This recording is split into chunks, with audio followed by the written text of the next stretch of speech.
explain. The Acolyte's out. We're gonna talk about the Acolyte, and it's gonna be fun. It's gonna be fun, and it's gonna be Alex and Molly. Boom, boom, boom, boom, boom. What's up, everyone? It's Saturday at 3:03. I guess it's 6:03 somewhere in the Atlantic. Welcome to our Acolyte after show called Acolytes Out. I know we're several days late. We were busy all week, so we're doing it now, and we're going to kind of combine this with our Q&A because we didn't have time to make a weekly Q&A either. But yeah, Molly's got a little hint as to why we were gone. I brought Nick's upstairs to have with me for the live stream because I wanted him to see everybody. Good idea. So yeah, we are allowed to say that we went out, we played Star Wars Outlaws a little early. We unfortunately cannot answer questions about it until July 30th. That's when the embargo is up. So we will be talking about all of our Outlaws impressions, but we can't answer them here. So I wanted to say that up top so we didn't get a bunch of questions that we have to just keep apologizing, being like, sorry.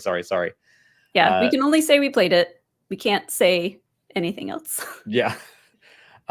So we're going to just dive into the Acolyte, and then we'll take questions afterwards as we usually do, but also try to combine it with our weekly Q&A. But for the Acolyte segment of this, we have a guest, as we always have. He's been so patient with us while we had to figure out when and what time and what day we were going to do this. But welcome back to the show, Gustavo from Triad of the Force. Hey buddy. Hey guys, how's it going? Thanks for Good. having me. Really excited. Always And I glad to have you. must say, a wizard's never late. He arrives precisely when he means to. Yeah. So, Cheers. So we're to that. wizards, and you just have to deal with our schedule. yes. We just need some duct tape, and we'll figure out the wizarding part afterwards. Speaking of duct tape and wizards, and that's a Dragon Con reference. Goose is coming back to Dragon Con to hang out with us, which we're so excited about. And you're also going to be going to Mosh Isley with us, Yes. which is yes. awesome. Yes. I'm preparing emotionally. That's Goose We and all I have share to a prepare love. emotionally, physically for that weekend. We share There's a an love of Star endurance test, Wars for sure. and pop punk emo music. So that's just the perfect weekend for us. And you informed me about the new album that Disney's going to be putting out of pop punk and emo covers of famous Disney songs. And Simple Plan just released the one of "Can You Feel the Love Tonight?" So I'm here. Emo was never dead. Emo is not a phase, and it's back with a vengeance. So I'm very happy to have this revival as an elder millennial. So I'm here for it. Well, as Mosh Isley has coined the phrase, I've got a sad feeling about this. Mhm. Let's talk about the Acolyte. Let's do it. And episode 7, titled Choice, the other side of the story, the Jedi's perspective of what happened on Brendok. Now we have the full picture. So, Molly, I'm going to throw it to you first. What did you think of this episode? Because no one's been able to hear from you. They got my review, but I've been pretty quiet about it. I just didn't want to give my thoughts on Twitter with the character count limit. But I liked the episode. So the first time we watched it, we were jet lagged. We were in a hotel. We were tired. So I feel better having just watched it again today.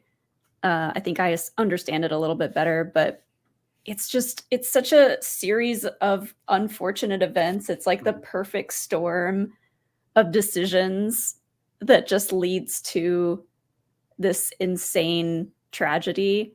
But I just love how many questions it brings up and how it leads us to kind of question the moral framework of the Jedi and what they're doing with the galaxy and what their goal is. And yeah, I don't know, the direction that this show has taken me as a fan to ask all these questions has been really fun. And it's brought up some really good deep discussion points. I like that you say that you like that they brought up more questions, and I was like, what are they doing? Well, Why are I like and I dislike, because of course, as a Star Wars fan, you want every little thing to be addressed and answered, but I understand that will never be the case. And sometimes it's meant to be an open-ended question. It's meant to be not necessarily answered because there is no right answer. So some of those questions are just going to be out there in the ether for all of us to ponder. Goose, how have you felt about the Acolyte as a whole, all 7 episodes so far, and then this episode specifically? It's interesting for me because Acolyte is the show that I've been the most excited for out of everything that had been announced way back when all the Disney Plus shows were announced after Mandalorian came out. So it's kind of wild to me to think about that we now live in a world where the Acolyte's almost over after having been waiting for it for like years. And so it's been an interesting journey to come at it with the opposite attitude that I have with Andor, because Andor, I was a little bit cynical about coming into it because I'm just like, this is a show I'm not too excited for. I don't know what to expect because we know how it ends and so on and so forth. But it was a show that absolutely blew me away. It's still my favorite Star Wars show. And Acolyte, I'm coming from a different perspective of wanting to like it and coming into it really excited for it. And I think that for the most part, it's delivered.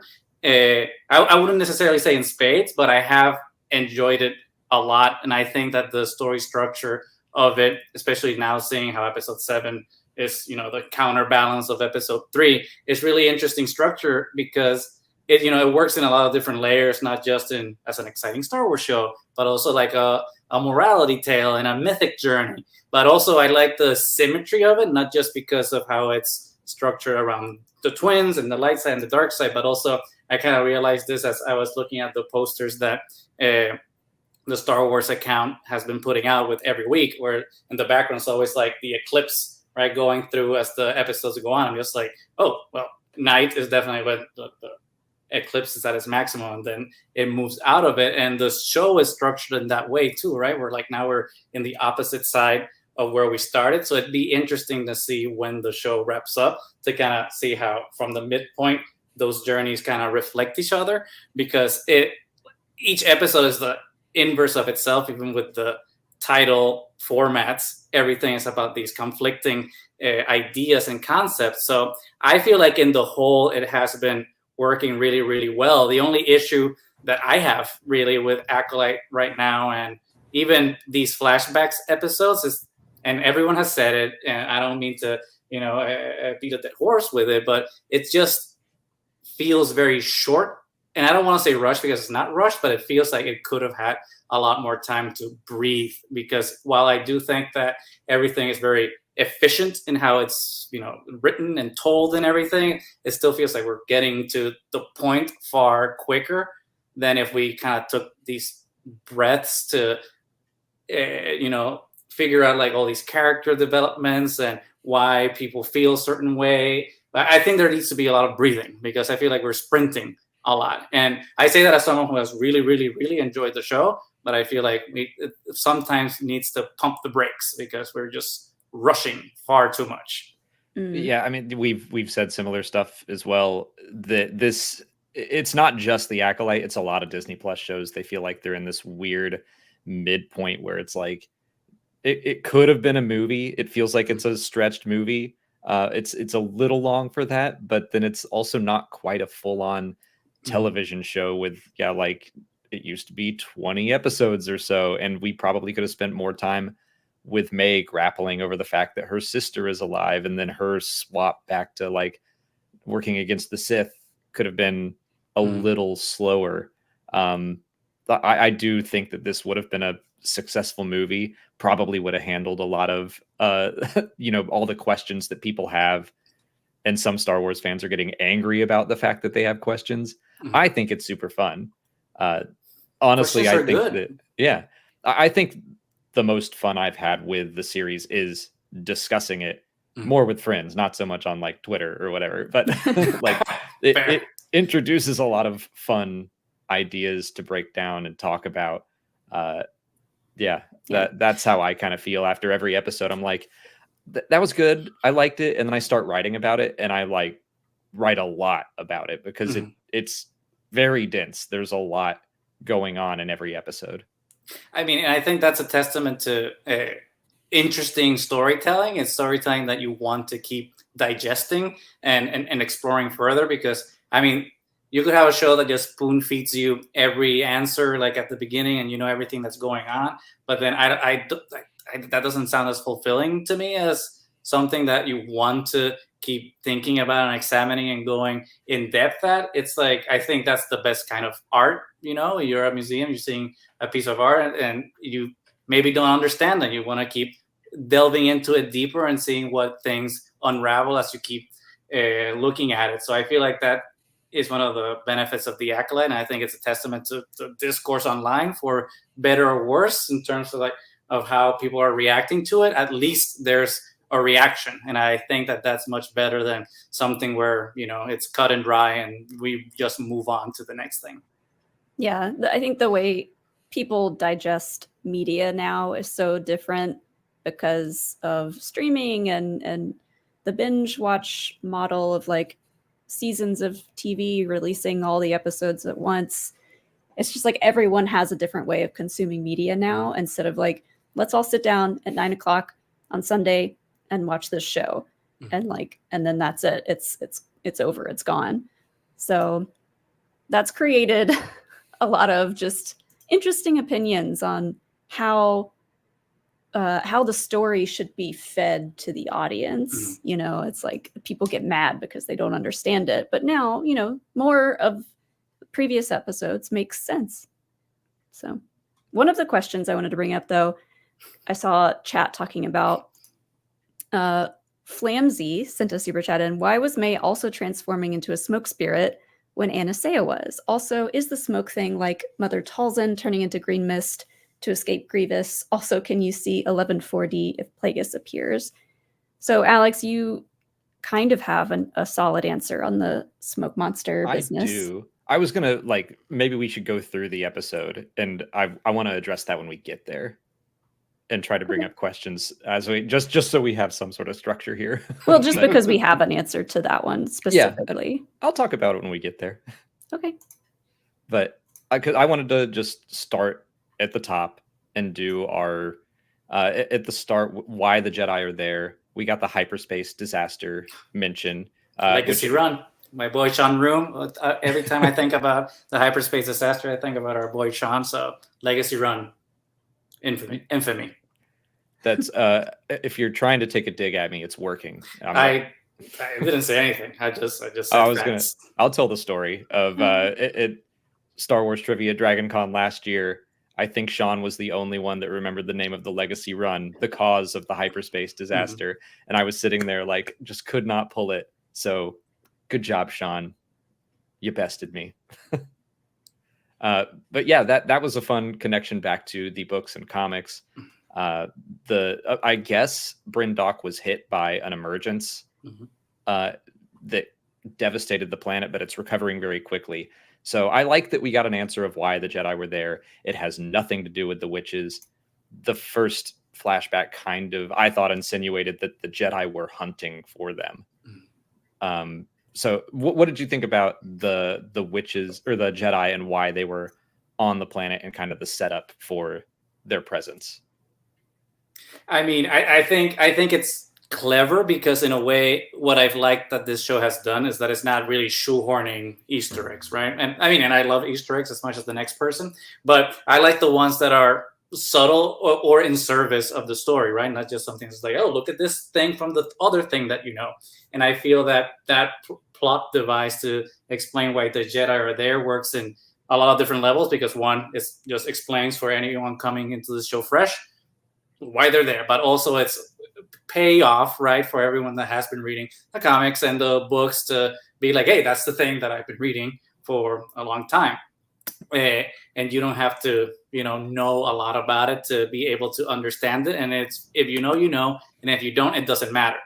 So I think it also kind of heightens the mission, right, of the Jedi at this time, where it's like they're explorers and they're trying to understand mysteries. And it's not just like people online say, they're not just space cops. They're trying to understand the mysteries of the Force and all these things that come with it. So it adds a level to the Jedi that we haven't really seen in live action. Because in live action, we always see the Jedi as, generals or people that are going to battle, and not necessarily like explorers and scientists. So I thought that was really cool dimension to then see it. And it's counterbalanced with Torbin not wanting to be there, because then it just alludes to the Jedi of the prequel and the Living Force, if you read it, where the Jedi are closing temples in the Outer Rim to kind of focus on the core world. So it's like that subtle transition from, the prospectors and Jedi that are explorers into the Jedi that are staying at the temple and, preserving their way. So I thought it was great.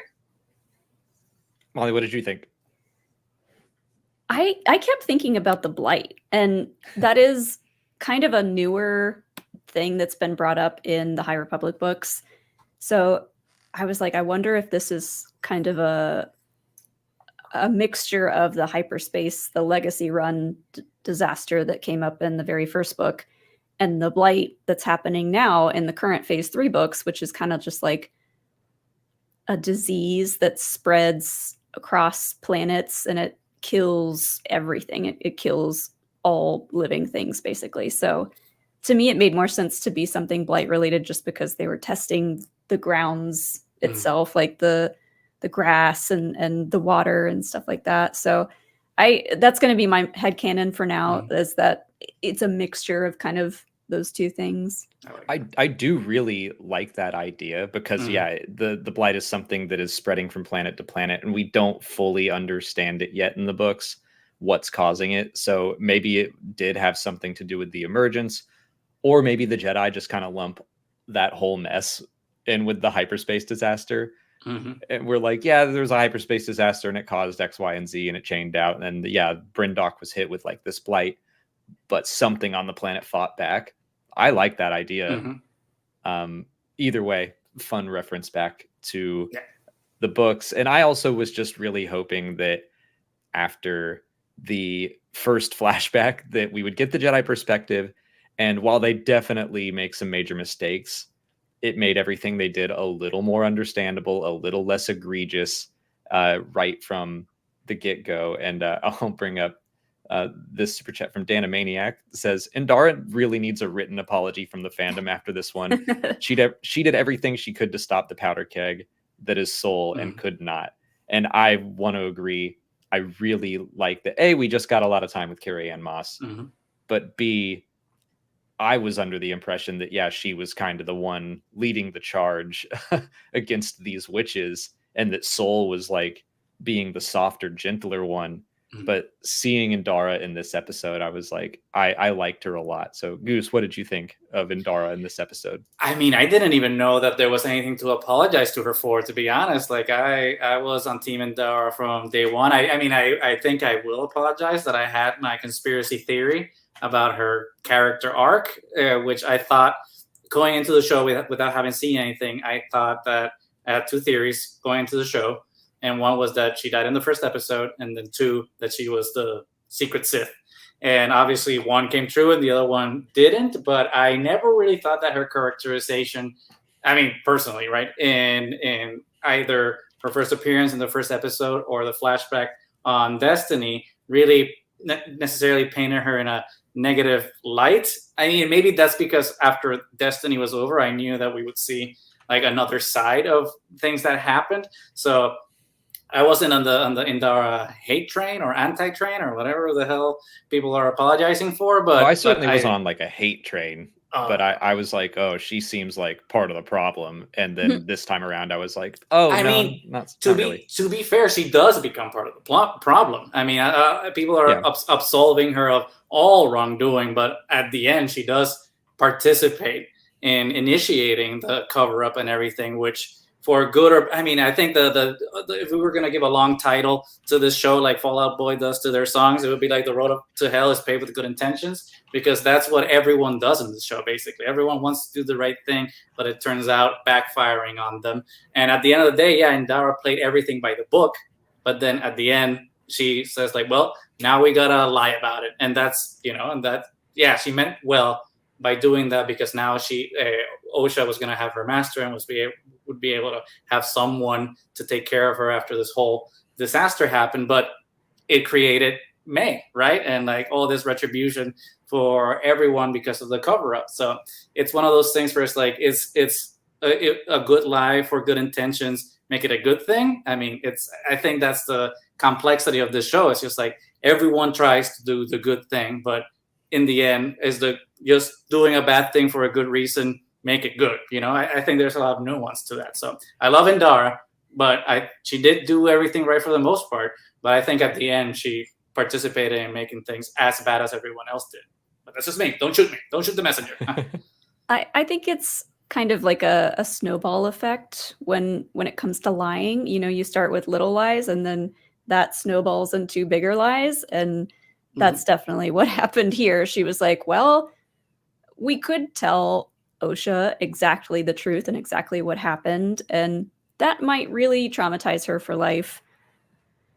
Or we can try to make her life as good as we can by giving her what she wanted, which is to go with the Jedi and be trained, and just tell her it was all an accident, maybe not an accident. I don't know. Like, it was all just your sister started a fire and then this happened and oh, well, oops. I like that she is probably able to rationalize in her head, because what she says is, we tell the council the truth. And then what she says is the truth. Yeah. There's just like a huge redacted bit in the middle. From a certain point of view. She did the AI redaction stuff. She's like telling them herself. She's like, May started a fire and everyone there was lost. Yeah, we just omitted parts of the truth. We're just going to not mention that you stabbed someone and that I accidentally killed all the witches to save Kelnacca, which we'll get to that. But just cliff notes. We all just need the cliff notes sometimes. It's the lesser of two of several evils. You could tell her the whole crazy truth, or you could tell her this, which is still a lie, but they don't know that it's going to cause all this trouble down the line. It's because probably, they think May is dead. I mean, I think it's something that I could see why you would maybe want to give Osha what she wants for now, but like at a certain point you need to sit her down and tell her what happened, and Soul never ever does that and apologizes for it and kept on trying to tell her kind of throughout the series. I'll also bring up this from Dave McHugh. It says, it's been 7 weeks of measuring grass and the Jedi are just now explaining to Torbin that they're looking for a virgins. Poor guy, no information. Need to know. It reminded me a lot. 7 weeks is a long time. Yeah. Especially it reminded me a lot of for a Padawan. Goose, you mentioned Reith Silas also in one of our text chains, and I was like, yeah, it is like kind of the bookish nerd that does not want to be out on adventures. He's like, I'd rather be on Coruscant learning. Like, I don't want to do this. 7 weeks of doing nothing. Like, I get it, but I think there should have been a better balance maybe between Indara and Soul. Like, Indara doesn't want to spoon feed him the answers, but it also seemed like she could have pulled him along, encouraged him. Like honestly, the way Chimere does to May, where he's like, what do you think it means to kill a Jedi without a weapon? Isn't that an interesting conundrum? Why don't you think on that and we can discuss it? Like, Indara doesn't do anything like that. And it goes to the whole theme of dualities in the show, right? Like everything in the show is set up as a counterbalance to something else. And in this episode, that relationship is counterbalanced with Soul's relationship with Osha, where Indara is completely Jedi-like and detached and very, scientific about it, and like how that relationship is going to work out. Soul's like the complete opposite of it, where he obsesses to like nth degree with his relationship and attachment to Osha. So it's like those things where I think where the show gets interesting and seeing like how everything is not about extremes. It's about like finding that peace and balance within.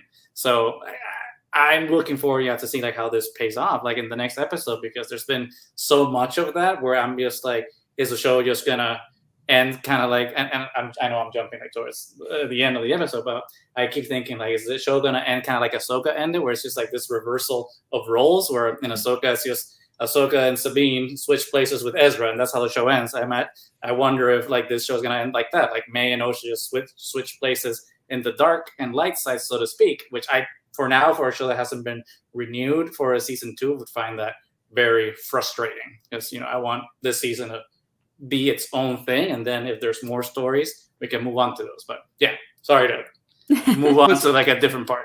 I think that's a. Oh, go ahead, Molly. I was just going to say, I like that they included the scene of Sol and Indara kind of joking a little bit. And Indara goes like, that's why I have a Padawan and you don't. And it's just funny because Indara thinks she's doing everything right. And maybe she is. But also, yeah, maybe she could have offered a little bit more comfort and encouragement to Torbin over these past 7 weeks. And so like she's doing that, thinking she's in the right. Sol is like, all right, well, you don't have to make fun of me about it. You know, gosh, maybe I'll go get a Padawan right now. Yeah. No, honestly. It's like, I'll find a kid. Yeah, any child. I'll find one right immediately. I'd love that moment, though. Just that little, like, kind of scoff between, like, how dare you? And her laughing, like, just a little bit of humanity between the Jedi. We don't get to see that a whole lot, especially in, like, the prequel era, which this is High Republic, but it's bumping up into Fall of the Jedi. So I that gave me kind of High Republic book publishing conversation vibes, where the Jedi seem a little more open to just like joshing with each other and acting like really good friends instead of just like stoic all the time. So yeah, right after that, Sol goes off. He does find kids, and he's like, "I'm gonna make one of you my Padawan." I got 2 of them. So, what did you think about seeing the inverse of some of those scenes, Molly, where Sol is spying on them, following them to the fortress and everything?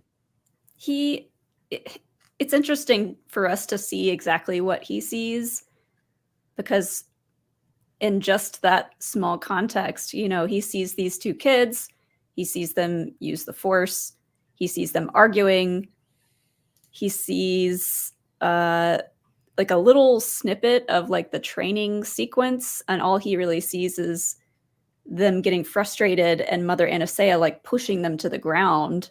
You know, he's only seeing these little bits of what's going on.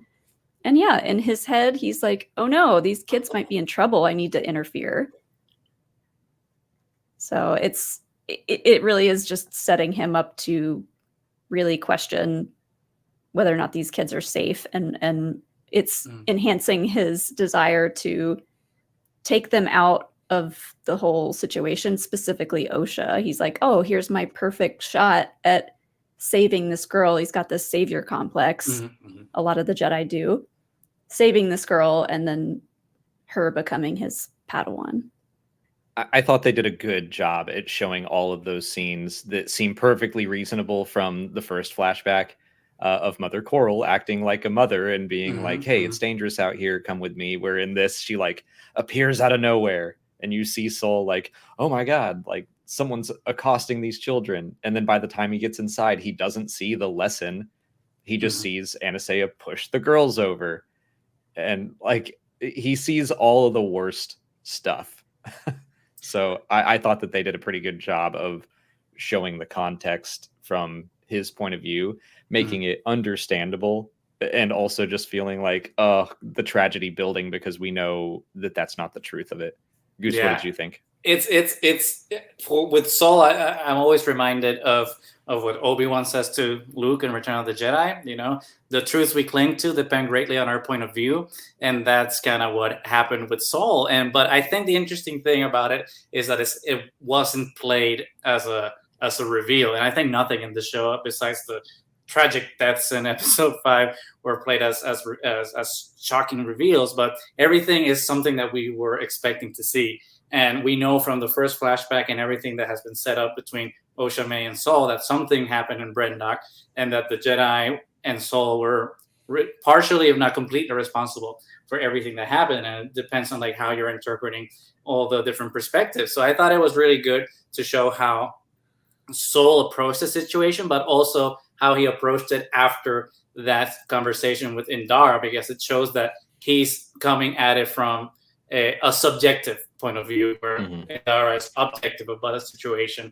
and he has confirmation bias. You know, he wants to be noble, he wants to be a hero, he wants to have a Padawan. So all of a sudden, he's in this situation where it's basically a recipe for disaster, because all the ingredients were there for him to misinterpret a situation, and he fell for his own trap in that sense, because he saw what he wanted to see, and he didn't have balance in himself to remove some subjectivity and insert the objectivity that Indara would have had to try to understand what he was seeing instead of assuming that what was happening was what was happening. I mean, and everyone knows what happens when you assume.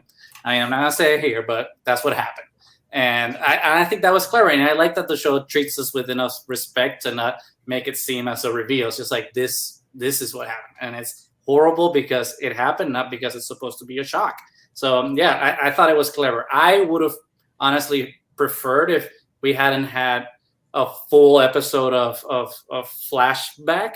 Because originally I thought we were going to have a moment where it was going to be the flashbacks of May to see how that contradicts Osha's account, and maybe some flashbacks of Soul's, and then like have the payoff where it's like the full retelling of everything. And with such a short season, that was kind of out of the question. But maybe this episode should have maybe been that interplay in the present of May and Soul talking about it, and it's just like snippets of flashbacks, kind of like in The Last Jedi, right, where we had like the whole Rashomon sequence with Kylo Ren's perspective, Rey's Luke's two versions of it. So I think that would have maybe made the episode also a little more kinetic, because seeing kind of, I mean, I don't want to say it's the same thing as we saw in episode 3, but kind of having that same structure for me loses a little bit of momentum. But but yeah, like I think that it's great because now we're in that position where we see Saul in the present in a different light, especially from last episode where he handcuffs May to a table, and it's just like, you're gonna listen to me, young lady. And it's just like, oh, that's kind of sketchy, and now we know why. So I thought it was good. It kind of makes me think, like, from just trying to think about it as any outsider looking at a situation and only getting bits and pieces. Like, imagine if you're an outsider and you're on Tatooine and you see Qui-Gon, a Jedi, saying, "I'm not here to free slaves," and then you see him gambling with Watto to put a 9-year-old child in a pod race, a very dangerous sporting event. Like, if you see all that stuff in like bits and pieces, I imagine an outsider might be like, that's pretty weird. That kid's not safe, you know? Yeah. So it all depends on what you're seeing and if you're getting the full picture. And I love what you said about confirmation bias, because I really latched onto that in my review of just Soul telling Torbin, like, this is a noble mission. And I think he is trying to encourage Torbin, but Indara is also like, don't confuse Torbin's feelings with your own. And yeah, I think he is searching for something to feel noble about. And then, yeah, he sees two girls trapped in a fortress with a bunch of witches, and he's like, there it is, like, it's straight out of a storybook. Gotta save these two little girls. I thought that was really interesting to watch him trying to be noble. He wants to be noble so bad that he just ruins the situation. Well, he's also like, to call their original mission noble, it's like, is it? You're just testing the wildlife and the shrubbery, and you know, it is for a good cause, but it's like, well, they're looking for a virgin, but Indara is like, we don't even know. Like, don't tell Torbin something you don't know is true. Well, it's the whole thing that Yoda tells Luke, right? Adventure, a Jedi craves not these things, and like he's I mean, in a way, he's like Torbin too. He's bored.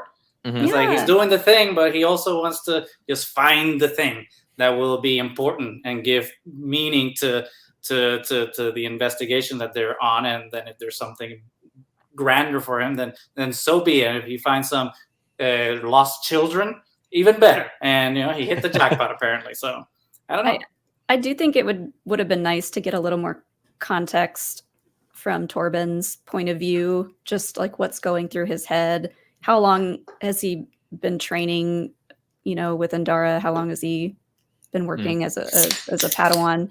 Because yeah, it does seem kind of like we're not sure. Is he questioning becoming a Jedi at all? Is he like, wait, maybe this isn't for me? Maybe because later Mother NSA is like in his head, and she's pulling at these strings of like, okay, I can tell what your insecurities are, and I'm going to use that to my advantage. So we don't really know if what all he's questioning deep down about this mission, or if it's a bigger picture thing. Well, let's talk about that and Mother Anastasia getting into his head, because I did want to go into the Jedi slicing into the platform, which again, they gave better context, where we see it in the first time around and we're like, oh, the Jedi are just breaking and entering and invading, and they still do that. But Indara is down there like, twice. Indara's like, I don't want to go in as a full team. I don't want to be threatening. I just want to be like, hey, we're your new neighbors. We didn't know you were here. I mean, she's like, let me just talk this girl to girl and like figure it out. And they're like, no, we have to barge in there and tell them what's right. Which somebody's like, oh, bad looks. You know, not only are you assuming that the worst is happening, but you're also kind of imposing, which I think is a really interesting reasoning for titling this episode Choice, because a lot of people are talking about the choices that people made. But for me, it's more interesting to look at the choices that were denied to people, because a lot of the things that happen in this show is Osha and May having their autonomy taken from them because of the choices of Soul and having that imposition on them. So like someone's ability to choose something takes away someone's ability to do the same thing. So I think that's the interesting counterbalance of that. So it's like, yeah, lots of people made choices that took away someone else's. So, and then that defined their destiny. So it kind of comes back full circle in that regard. Imagine if the Jedi had come like in the daytime, when we see them in episode 3, when everyone's like out in the market, they're eating cookies, they're hugging. Like, that is a completely different image than when they showed up and they're doing their ascension ceremony. You know, it's like totally, I mean, it's literally day and night. So I just wonder what this would have been like if they had come during the day. And I'm going to jump ahead just a little bit here, but I really liked how much Indara seemed to respect the ascension and the markings, and like she does seem to think something is up here, but I don't understand it. I think they brought Night Sisters up on purpose, just because the Jedi are like, witches, jump straight to Night Sisters, jump straight to the dark side users. We don't really know what the witches are, but like Night Sisters are in our heads, and so we think they might be hostile. But yeah, Molly, if they had just seen them in the middle of the day being a nice little society, totally different view. But Indara is very much like, the ascension must be important. Do you like your marking? And like it, you know, she points out that that's a thing across the galaxy. I mean, Vernestra has ritualistic markings on her head and her face. So it's not that crazy, but Soul just jumps straight to like, they use dark magic and it's terrible. Yeah. Well, and he doesn't know if it's dark magic. Just because you turn into black mist doesn't mean it's dark magic. I mean, it did look scary, but you know, maybe it was Halloween there. You don't know. He could have waited a few extra seconds and to see like what actually was going on, but he didn't. In a moment of pure instinct, he reacted like Luke, and then he was left with shame and consequence. Exactly. And that whole time, didn't he think that that was Osha and not May? Yes. Yeah. He calls her, yes. His whole thing about feeling this strong attachment to Osha is total BS because he gets them mixed up. Well, and there's also the scene when they're testing May, which I actually didn't pick up because my memory is terrible. But May, I had to look at the Star Wars trivia stuff for the episode guide. But May misquotes what Mother Anastasia says to her, and the way that she quotes it obviously seems very sketchy. But I thought it was interesting then that in that regard, rewatching it, knowing that Soul also reacts in a like, I have to believe what she's saying because it's confirming what I already thought, instead of being like, it's a child who is, I mean, no disrespect to children. I was one, but children are not the brightest, people in the universe. So let's be like, maybe this child is misremembering or misquoting. Let's actually see what happened as opposed to marching in there and believing this misquote. So the Jedi are asking a 9-year-old to explain to them this very complicated cultural event that they don't even understand. And she says as much. She's like, I don't really know how we're supposed to take over the coven. That's, I'm just a kid. So, like, Which yeah, ask an adult about religious indoctrination. Like, there's a reason. Yeah. I mean, I don't know disrespect to people that are religious, but there's a reason why institutional religions like to get kids when they're kids, because they don't have the critical thinking skills to question or really understand like why they are in the world that they're supposed to be in, and be able to just decide if they want to be in it or not, because that's all they know. So in a way, this is a reflection of that, like how these institutions can perpetuate like these systems of control on the most helpless, which are the very, very young. And it's not just the Jedi, that's the low-hanging fruit of it, but it's kind of all of them. Like, and I'm not saying that it's necessarily malicious and negative, but it is a thing that happens, and it's a thing that we must acknowledge. And I think the show does that. Yeah, I think it's important to point out that like all of the witches are saying like, you can't let a child decide she wants to be a Jedi. She can't make this big of a decision. And I'm like, yeah, I agree. But also they don't really need to decide that they want to ascend and lead your coven at the age of 8 either. Like the witches are also making decisions for these girls that they have not fully explained to them. May is just like, yeah, I want to do it because my mommy wants me to do it. Yep. And Osha's the one asking questions. And I do agree that I'm like, I don't think she needs to, if she says, I want to be a Jedi, I'm like, yeah, I wanted to be an astronaut when I was 8. Like, same. Yeah, who didn't? For them being twins, they have real first kid, second kid energy to me. Like one of them that really wants to cling to the parent and do everything right, and the other one's like, get me the F out of here. I don't want to do this. That's like, I mean, we can talk about the symbiont and that they have matching symbionts, and that they are apparently, as Indara is guessing, I don't think we can say it's confirmed yet, but Indara is guessing that they were one consciousness that was then split into 2, which is what I've been kind of guessing, because I thought that they seemed like they had very different personalities, and maybe May got everything that really wanted to be a part of the coven, and Osha got everything that was like, yeah, get me the F out of here. I'm tired of all this. I want more. So I'm tired of this, Grandpa. That's too she damn needs bad. her I Want song, and just and just start her own Disney movie there. I like that I'm tired of this, Grandpa works for Osha and also Torbin. And Torbin. Yeah, well, what did we think of the symbionts? Goose, did you have any thoughts on that? That I think it's not a new term in Star Wars, but it hasn't been super defined. So I'm guessing that it's kind of like a fingerprint in the Force.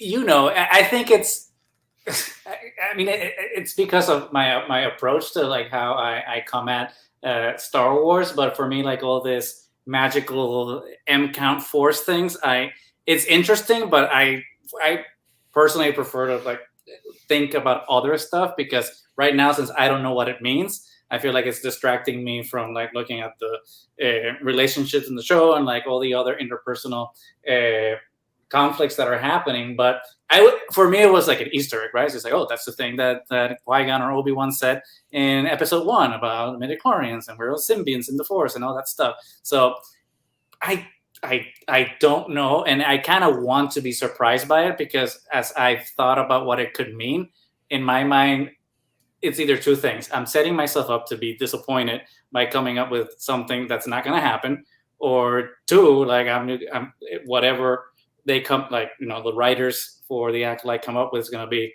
so much more interesting than anything that I could have come up with. So right now I'm kind of sitting back on that one, and I rather just be surprised, because we only have 1 episode left. So I just hope that in that one, everything's going to be solved, because to me, that is kind of like the least interesting part of everything that's happening out there. I know that lots of people like that type of lore aspect of Star Wars, but for me, not my favorite, but still interesting. And I just want to see, I just want them to say midichlorians. I understand why they're saying M counts, but just it's been 20 years. Let's just accept that the prequels happen and just say midichlorians. It's fine. We'll survive. Just watch Scotty Jarrow's video on midichlorians, and and you'll be fine. You'll survive.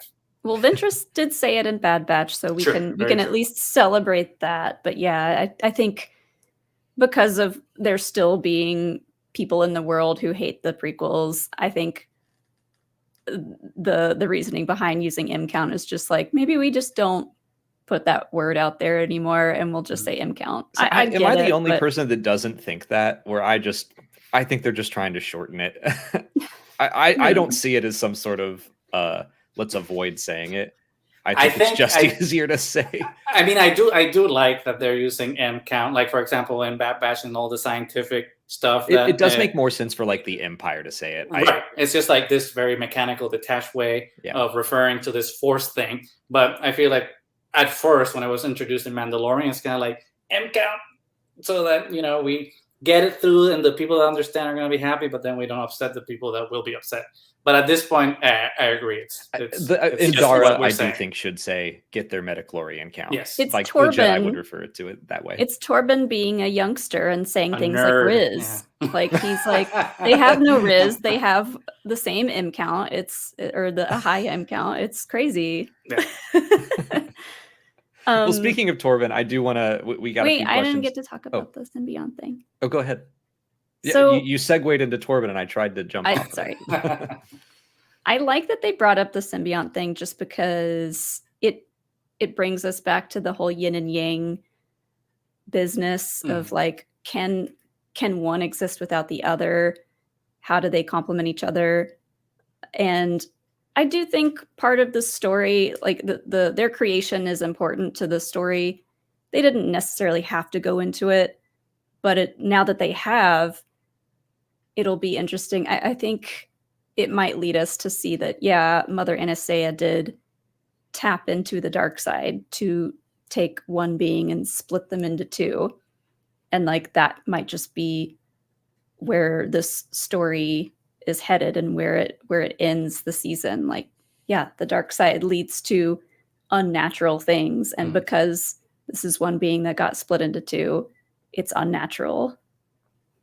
And they have to live these tragic lives because of it. I'm going to be really curious to see. Leslie Headland in interviews has suggested that we will get more definite answers in the finale. So I hope that's true. But like, to me, the Force is all about, like, you know, what Mother Anastasia does that we'll talk about in a little bit. It looks very scary. It looks dark side.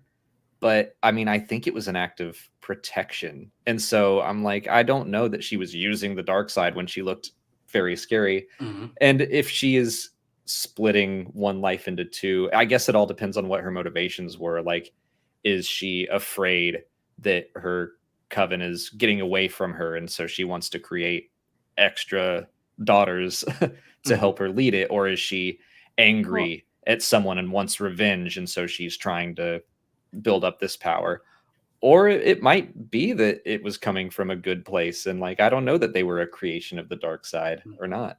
Yeah, we did talk about this a couple episodes ago. Like, did she create them as twins because she wanted something special for the coven to look up to? And like, maybe they were like, maybe she was losing faith in the rest of the coven, or the coven was losing faith in her as a leader.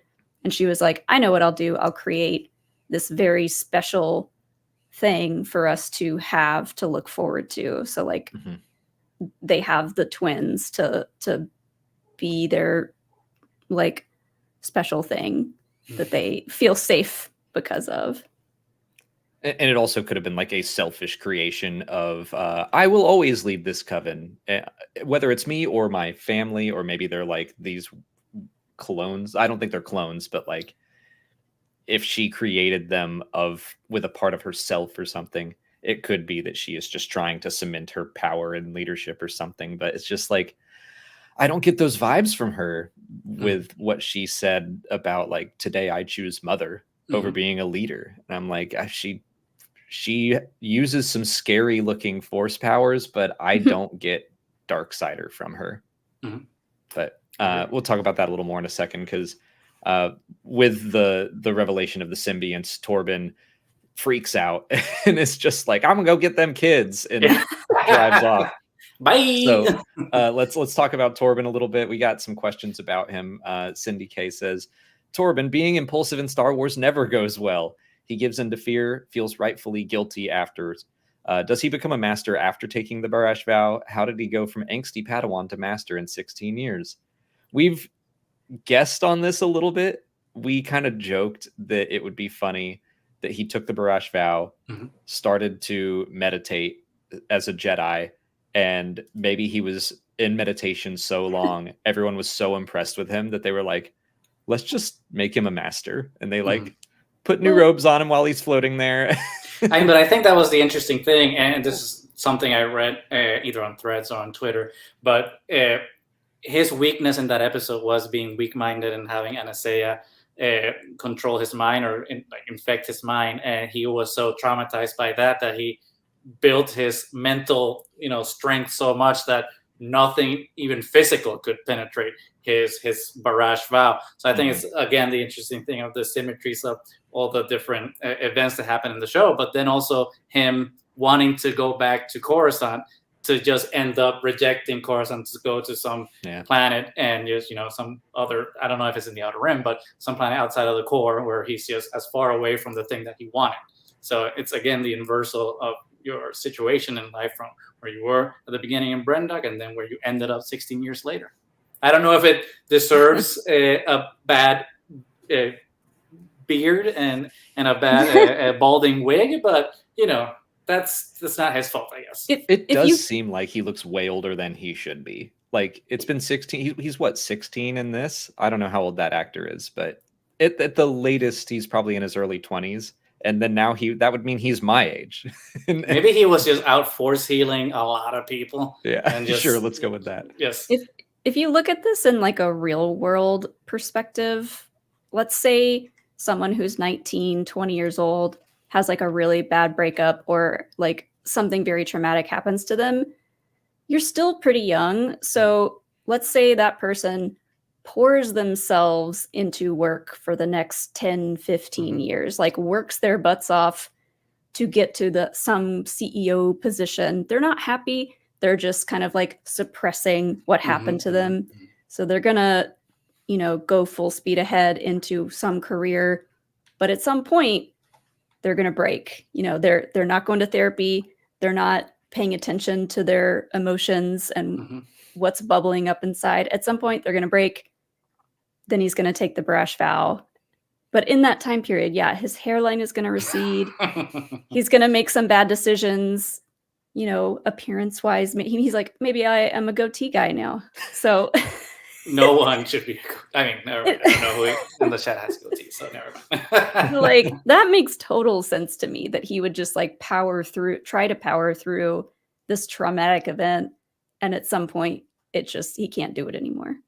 I will, I do like that idea that he just pours himself into being a Jedi. I would be interested to see like what his trials look like, what Indara, like if she saw enough growth in him to knight him, or like I'm curious about how that happened. Maybe he was knighted right after Brendok to kind of cover it up. It's like, oh, this whole thing happened, and he, look at the scars. He proved himself, and they shifted blame away from Kelnacca from that fight to try to cover everything up. I mean, right, which seems just I can see it happening, but it's such a bad decision of like that was a huge mistake that Torbin made, and then they're like, we're gonna knight him to help sell this lie. Maybe they did. Well, it's interesting to think that this could be just a kind of a crack in the system, because would they have knighted him and like let him become a master, and would they have said, you are balanced, here's the title of master? Obviously he's not balanced, he's just suppressing it, and that could be part of his guilt, that he just keeps getting these promotions that he's like, deep down he's like, I know I don't deserve to be a Jedi failing upwards. I don't deserve to be a Jedi master. I do think like it may have made some sense to just keep him as a Jedi Knight, but I think it sounds better when May is like Master Torbin, that she's facing all these Jedi Masters. Couple other Torbin questions. One from Mr. Mann says, when Torbin takes the Barash vow, is he not on the same planet as the Jedi from the Darth Vader comics, Kirik Infala? If not, why? No, that's Al-Dalim is where Kirak hides out, but that's not like the Barash Vow planet that everyone has to go to.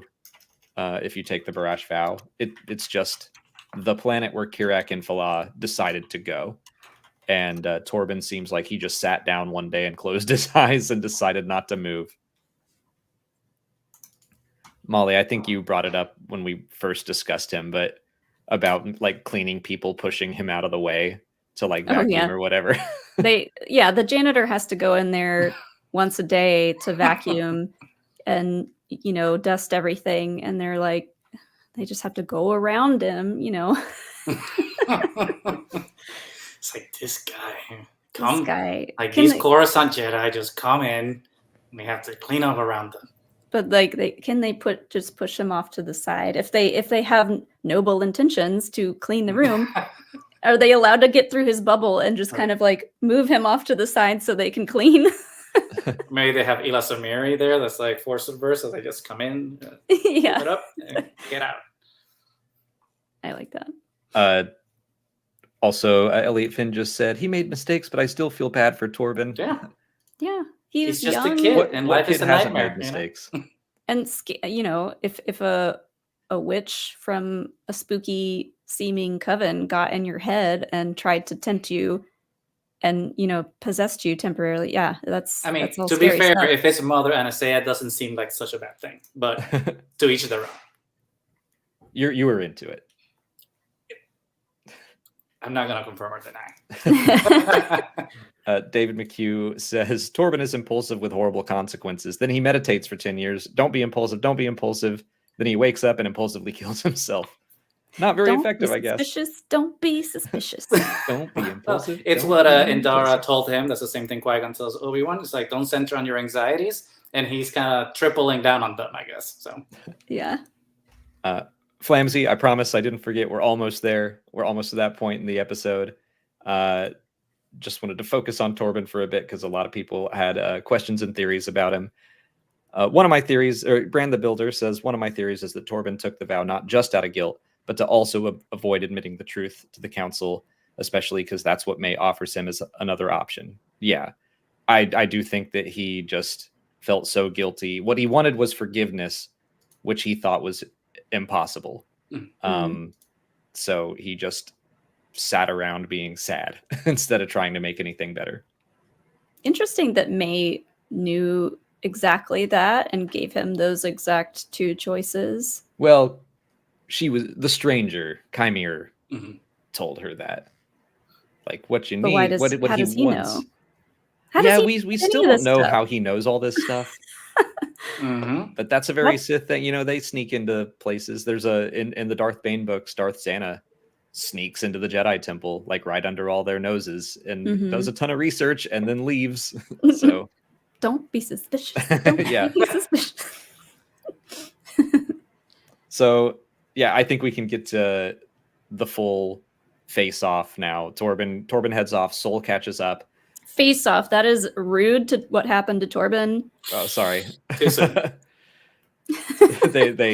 They go inside, even though Soul was supposed to stop Torbin. He's like, I got you. Now let's go. Right. It's like you're supposed to stop. And it's like, actually, let's just climb this big ass wall. He's like, good idea, kid. I like where your head's at. I saw a meme that someone made that it was a shot of the two of them, Soul and Torbin, about to climb the wall. And it said something like, it's always the two girls in the corner saying exactly to each other that is going to start a fight or something. So they get inside. Mother Anastasia is trying to de-escalate things. She's being the Indara of the situation. But May starts the fire, which I was kind of surprised at that. I thought that there was going to be more to it. And I guess there was, that she didn't do it on purpose or maliciously. She was like, I'm going to burn this book.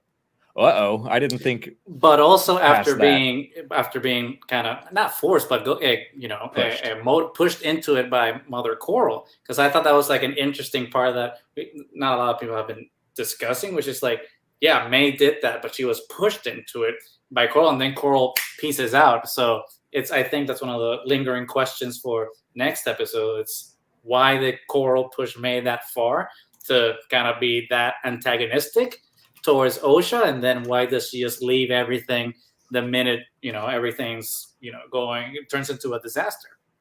Yeah. I thought it was crazy that her exact line was like, "Yeah, get mad." Mm-hmm. I did Go like dark. they were not beating around the bush with that one. She was just like, "Yeah, get mad, do something about it." I definitely think there's more to Koril. We'll talk about her in a second. But May rushes out. That's when Sol confuses her with Osha. But when she screams, "Help me," that's when Koril is like, "Oh, I'll help." So she gets ready to attack. Torbin gets ready to attack. And then Anastasia does the spooky smoke thing. So, Flamsy, thanks for your patience. But why was May also transforming into smoke when Anastasia was? Also the smoke thing, like Mother Talzin turning into green mist to escape Grievous. I do think that's what was happening. And I'll save the 140 question for right after all the Anastasia talk. But so Leslie Headland has talked about this a bit in some interviews. I also was lucky enough to be on another roundtable like audio thing with her that I think we'll be able to put that out tomorrow or Monday when I edit it. But Leslie was basically saying that she was trying to get herself and May away from the violence. She did not want violence to break out, especially around her daughter. So as terrifying as it looked, I do think it was supposed to be like the green fire that Night Sisters used to teleport. But it just looked very scary. So I think she was just trying to like turn her and May into smoke, and then they would have gone anywhere else. Neat party trick, but yeah, maybe scary to a Jedi. Yeah. I mean, and maybe that's how it looked to the Jedi. So like, I'm not necessarily convinced that is how it looked like. Maybe that's how the Jedi perceived it. So I doubt that with only one episode left, we're gonna get another flashback to see if there's a different POV. I doubt it. There's no time for that. But it would be interesting to know like if when the Coven does that, if they see it in a different way, that's I don't know, like white mist instead. Who knows? Well, yeah, it's the Mountain Clan in Tales of the Empire. We saw that mother teleporting in with like white magic. So I do think that all these different witches, it just manifests in different ways. And unfortunately, Mother Anastasia's, Molly, you mentioned that it looked like the Mummy. Her mouth gets like really long. We had just watched The Mummy not too long ago, so I was like, also it's one of my favorite movies. So I was like, ooh, yeah, I loved that part. So like, I totally understand why it would be scared. Like it scared me. I was like, what is happening? But that's kind of, I think a lot about Yoda talking to Luke about when he's going to the dark side cave, your weapons, you will not need them. And he brings them anyway. And what's in there? Only what you bring with you. And if you're bringing your weapons with you, you're kind of looking for a fight. And Sol has been looking, he wants to save these girls. He sees something scary happening, and it's happening to the girl too. And he brought his weapons with him. So to him, it's like, well, there's a reason to use my weapon now. And I think he realizes his mistake instantly.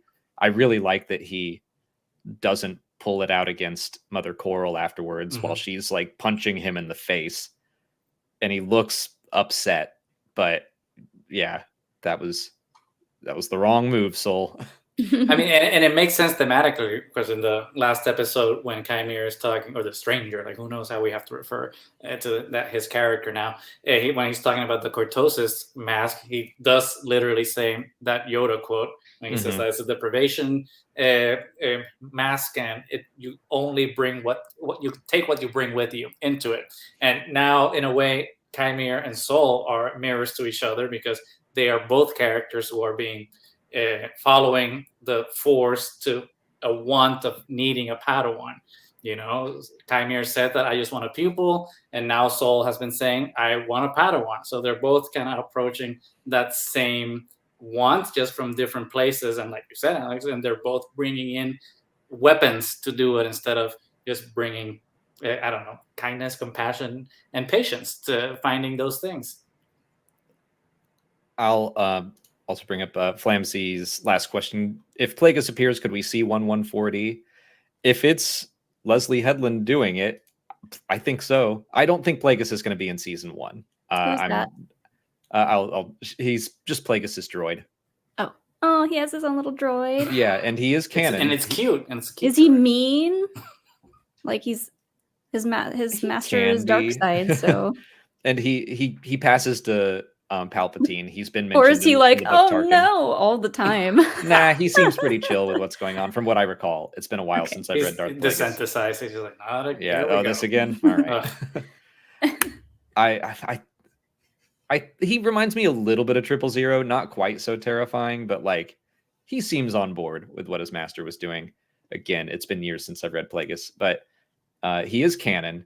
But also just knowing Leslie Headland's affinity for Star Wars Legends, I could see that happening. But I don't think it'll happen this season. I'm keeping my expectations low there so that if some Sith master winds up appearing in the finale, I'll be nice and surprised for it. Yeah. I was also going to bring up from Kerleja, what if Mother Anastasia tried to fuse May and Osha back together before letting her go? Part of her wanted to leave. Why not send her as a whole being? After so many years of them being two separate entities, that would not be something a mother would do. Mm-hmm. I agree. I've seen people wondering if part of the ascension could have been recombining them, but then I'm like, why split them apart in the first place? I guess. I mean, to me, I when I think about this specific question, I always think of Tron Legacy or Dragon Ball Z. And Dragon Ball Z, when I forgot Piccolo's main Namekian being, but in Dragon Special Ball Z, beam cannon. No, not the move, because you know that he fuses back with my god. Yes, with Kami, and he had split the evil part of himself so he can be the good pure Kami. But then when was it when the Saiyans come in, or I don't remember. At some point in Dragon Ball Z, they fuse back together because they need to be fully powerful again. And I wonder if this is the direction, which I kind of hope not. I hope it's a little more nuanced than just fusing together. I don't know. But I imagine it's that thing that you have to separate them to manifest their full powers in light and dark, and then when you bring them together, they'll be more powerful than they were at the beginning. But I'm not sure. I'm not sure that I see that happening. But we'll see. I guess maybe that's what Chimere wants. Just get them both in a position where they're vulnerable enough to be able to come back. But that's a lot of CGI, which I don't know if the show has the budget for. Yeah, they haven't really portrayed them as like a purely good and purely evil entity. So exactly. I don't know what a single version of the two of them would even look or sound like. Right. I don't see them refusing. Oh, and Danimaniac's here to help. Piccolo Thank you to fight the androids. It's been a long time since I've seen it. Thank you. I appreciate it. So I thought it was in the Garlic Jr. saga, that little mini one. It's been a long time since I've seen DBZ. Oh, and Osha and May are going to both fuse with Chimere, and they're going to make like a Megazord. I mean, situation. You say that's a joke, but I think that's interesting because as much as the show has been about binaries and dualities, in a way, like I also feel like it's about trinities, because for me, like the moment and I don't mean that as a pun because of Carrie Ann Moss, that was an accident. But in the episode Night, when Chimere throws the lightsaber, like the camera is very purposeful in showing that he cuts down 3 trees, and the camera kind of lingers in like showing all of the trees kind of like falling. And for me, this is my conspiratorial mind just like opening up. But then I started thinking about everything in the show, and as much as we're thinking that the show happens in 2s, everything has really been happening in 3s. Before then, we have killed 3 Jedi Masters, and then 3 were still alive, and then we are left with Jord, Jeki, and Sol, and now we killed Jeki, then we killed Jord, and now Sol is left. So it's Chimere with the trinity of Osha and May. So like there's a lot going on where it's like these three characters with each other were like complementing the binary that I think might pay off in that way, Molly. I don't know if it's necessarily going to be them fusing together, but I think that there's an interesting idea of like how the 3 of them complement each other. So I don't know. And we have to talk about Vernestra too and how she comes into the mix here, because I think she's the sleeper agent in all of this, where she's, you know, in the background of some of these episodes. So hopefully either she played a role in Brendok and her role in it is yet to be revealed, or she has a bigger bombastic part to play in like how the season is solved. But I think she's like the missing piece to finish my triad, for lack of a better term, of That's all relationships you in the want. show. All right, Goose. We get what Very you're trying to do. on-brand. Fine. Very on brand. Yeah, Sorry. I don't know how Vernestra's going to play into all of it, but we got her new outfit, so that's exciting. Yeah. Oh, I was going to bring that up later for sure. But let's go to the next big sequence, which I would say is Koril disappearing and Kelnacca's possession, which was just rad. I mean, like So after episode 4 and being like, oh my god, they killed the Wookiee off screen. Really, it was great to see a big Wookiee action sequence.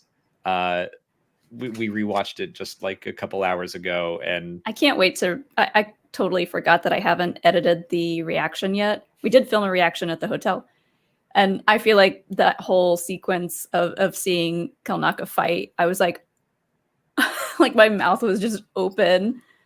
I was so excited to see him fight. Scotty Heron says the weighty feeling of Kelnacca's hits was awesome. Yeah, like you hear him stomping across the ground, like his footsteps sound really heavy. He's like making giant holes in stone walls, kicking holes in the wall. Every like hit would knock them down or stagger them. I mean, the framing when he just shows up is just amazing in the dark, and it's just a silhouette. Yeah. It's like, oh crap! I love the shot of Torbin like scrambling away, and then his 2 big old feet land with his lightsaber. Like, that was just so much fun. Yeah. I also love the shot where I think Torbin gets scratched up, where Kelnacca force pulls his face into his hand and then slams him against the wall. That was great. And we do have a question about that from Calm Like a Bomb. Thank you. If Kelnacca did use his claws against Torbin, why wait 15 years to exile himself? So I was really hoping that we would see that happen, just because of, I didn't think they would talk about mad claws in the show, but Wookiees using their claws is a big no-no. Like if they're attacking someone with their claws, and Wookiees on Kashyyyk will get exiled if they do that, and they're called mad claws. So I think that this was just something that Kelnacca struggled with because he wasn't in control of his own mind, but I do think he probably felt guilty about it. And so maybe that's why he waited so long. We don't know exactly when he went off into the woods of Kofar. Maybe the Jedi saw that he was struggling and they were like, let's send him to a forest planet and see how he does. And the second he landed there, he's like, I'm out of here. Yeah. But I mean, but there's something to be said too of like how he was and I say this purposefully, actually, unplugged from the coven, because some people were saying online too, and I think it's an interesting comparison, that when the witches pass away after Indara breaks the spell and they all, drop afterwards, it's kind of like the Matrix, right? When if you're still plugged in the Matrix and you're unplugged, like the body cannot live without the mind. And to that extent, I feel, is it fair to say that some semblance of their consciousness stayed in his subconscious, and it's just eating at him, and that's why he didn't immediately go into exile, because it hasn't eaten his consciousness enough until like this point where he's like, I gotta take a break and I gotta gotta do some sketching on some walls with these with this coven symbol. But I'm not sure if that's how their coven magic works, but it would be interesting to see like some essence of the witches are still within his mind. I think just to go off all of the like not creepy, but like all of the drawings in his house, in Kelnacca's like little hut, it makes you think, was the something of the consciousness of the witches still in there, racking his brain and making him think about the ascension and their magic and the idea of this yin and yang and all those symbols that he had drawn all over the walls. Was he just slowly being driven crazy by something of them being trapped in his mind? I agree. I think that that's what the witch coven drawings are meant to show, is that they're still on his mind, maybe quite literally. It also reminded me of The Haunting of Bly Manor, where there's a character that kind of absorbs a ghost. There's like a lonely ghost that keeps killing people, but really all they want is someone to hang out with. So someone absorbs the ghost, but the ghost is still malevolent, and that person has to constantly fight it from taking over her mind. So that's kind of what I thought about there. And Elliot Finn, thanks for the super chat, said, earlier I speculated that killing all the witches was the only way for the Jedi to stop a possessed Kelnacca, and I was mostly right. Yeah, I really like the way they handled that, because Indara clearly did not mean to. She was just trying to save her friend, and whoops, didn't know that would happen. We've all been there. You're doing something, you're trying to get someone's demons out of their mind, you end up killing a coven. What can you do? Oops. That's just another Tuesday for the Jedi.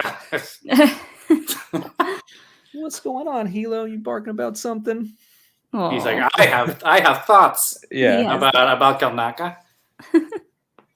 I guess he hasn't seen the episode yet, so he's mad that we spoiled it. He's like, well, he slept through it when we watched it earlier. Oh, that's true. Yeah. So let's see. That's Kelnacca. Let's go to, I guess the big choice of this episode, titled Choice, where Sol has to go save the kids, and it's May and Osha. And Danimaniac says, poor May didn't deserve any of this. I agree. That was such a hard scene to watch, and literally having to see that character look at both of them and make that choice of like, I don't think I can save both, so I'm just going to let one fall and try to save the other one. It's the trolley problem, but even worse because it's children, right? Yeah.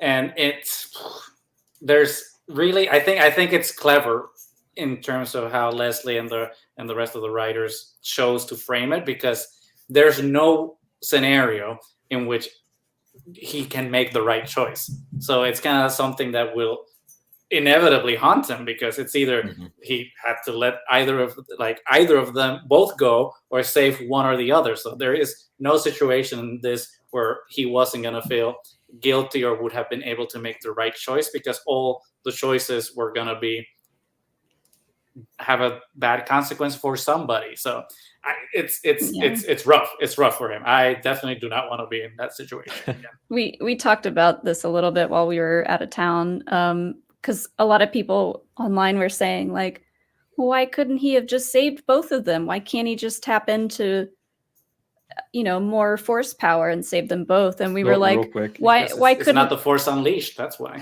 Why couldn't this person who got second place just run faster and get first place? Why can't you just run faster? All right. Stealing my line. That was good. I was gonna bring that up that not that one. Where's that question? Someone asked that in our Q&A, and here it is. Yeah, why didn't Sol use the Force to pull both girls to him rather than trying to hold up both sections of the bridge? Was he just not thinking clearly in the heat of the moment? And yes, Matthew, you answered your own question perfectly there. He just was in a very chaotic situation. He had just murdered someone. He had just been attacked by his friend.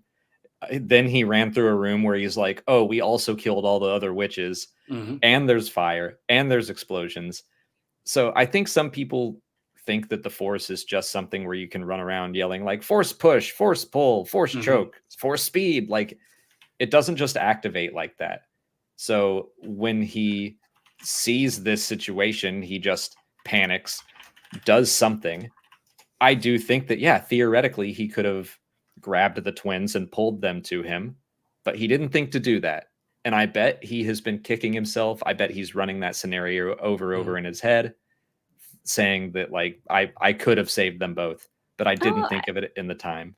I don't think he could have, though. That's the thing, because he wasn't balanced. He couldn't tap into enough power to. If he had pulled them both, they both would have fallen.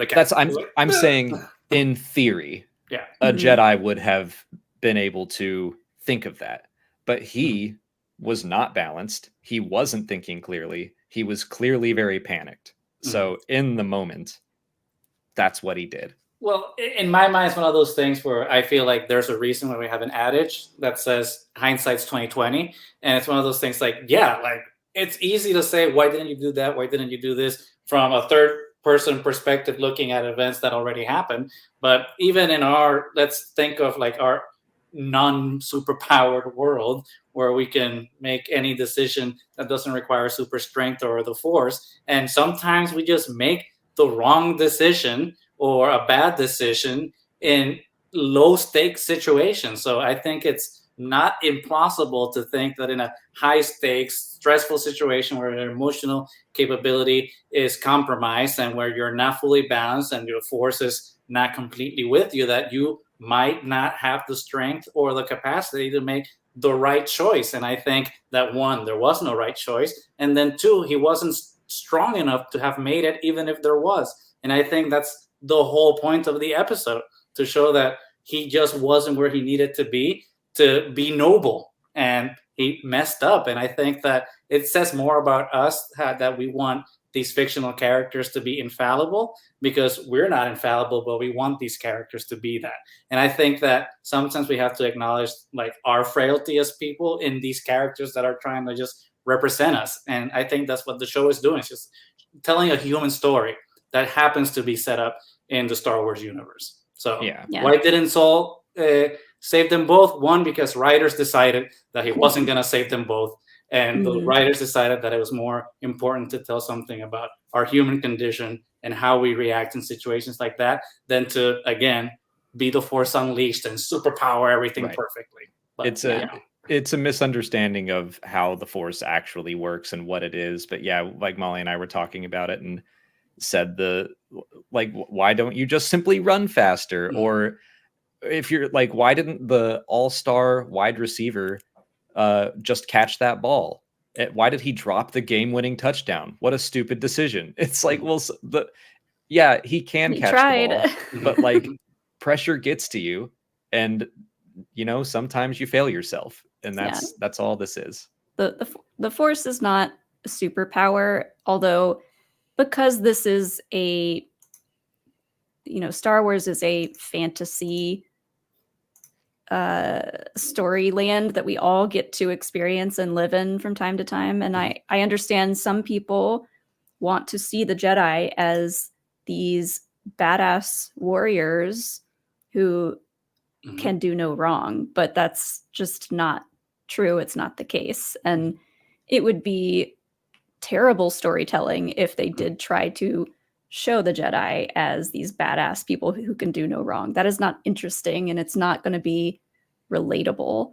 But some people are going to see them as that and only want that.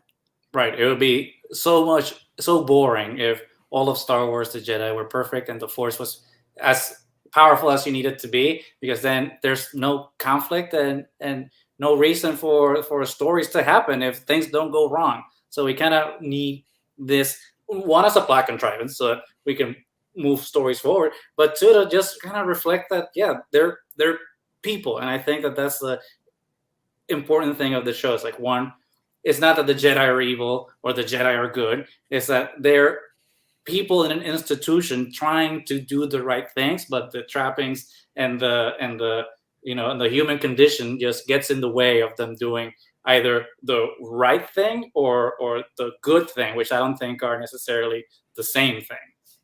Yeah. And that whole situation proved to Soul by the end of it that maybe it wasn't noble what he was trying to do. And, he's got to be questioning every step that got him in this situation. And, he can't feel good about it. So there's just so much pressure in that moment. And like, I'm sure a lot of the Jedi deal with the pressure of just being good role models all the time. We see that a lot in the High Republic, especially with like Elzar, just trying to understand what it is to be good. I think we can boil everything we all just said down to one point from our friend Matty Gunner. Soul just needs to get good. He needs to do force push-ups. He needs to do force pull-ups, all those things. It's like, why doesn't he just hit the force gem? You know? It's so simple. Yeah. I think the last bit that we have to talk about, we have kind of touched on it, but we get to the final lie, Indara's lie, half-truth. We did talk about it a bit, but is there anything else we wanted to talk about in this last scene? I mean, to me, it's just kind of a reflection of the Jedi of the High Republic, because for me, it's been highly sketchy reading the High Republic books, seeing, especially like in Phase 2, when at the end of it, they're like in the battle and the Nameless are running around, and Yoda decides to be like, let's maybe omit this and figure it out later. And I'm just like, that's sketchy, Yoda, to begin with. And now we see the repercussions of that in Phase 3. I mean, we saw it in Phase 1, but Phase 2 came after Phase 1. Whatever. It's Star Wars. It's out of order. But now we're kind of seeing the Acolyte perpetuate all those lies told in service of good, starting with Indara. And I wonder now if in the next episode we're going to see Vestra perpetuate that by being the middle manager of the Middle Council, just lie to the High Council. Sorry. I was trying to type something in the chat and I hit a button and it just changed the layout of the screen.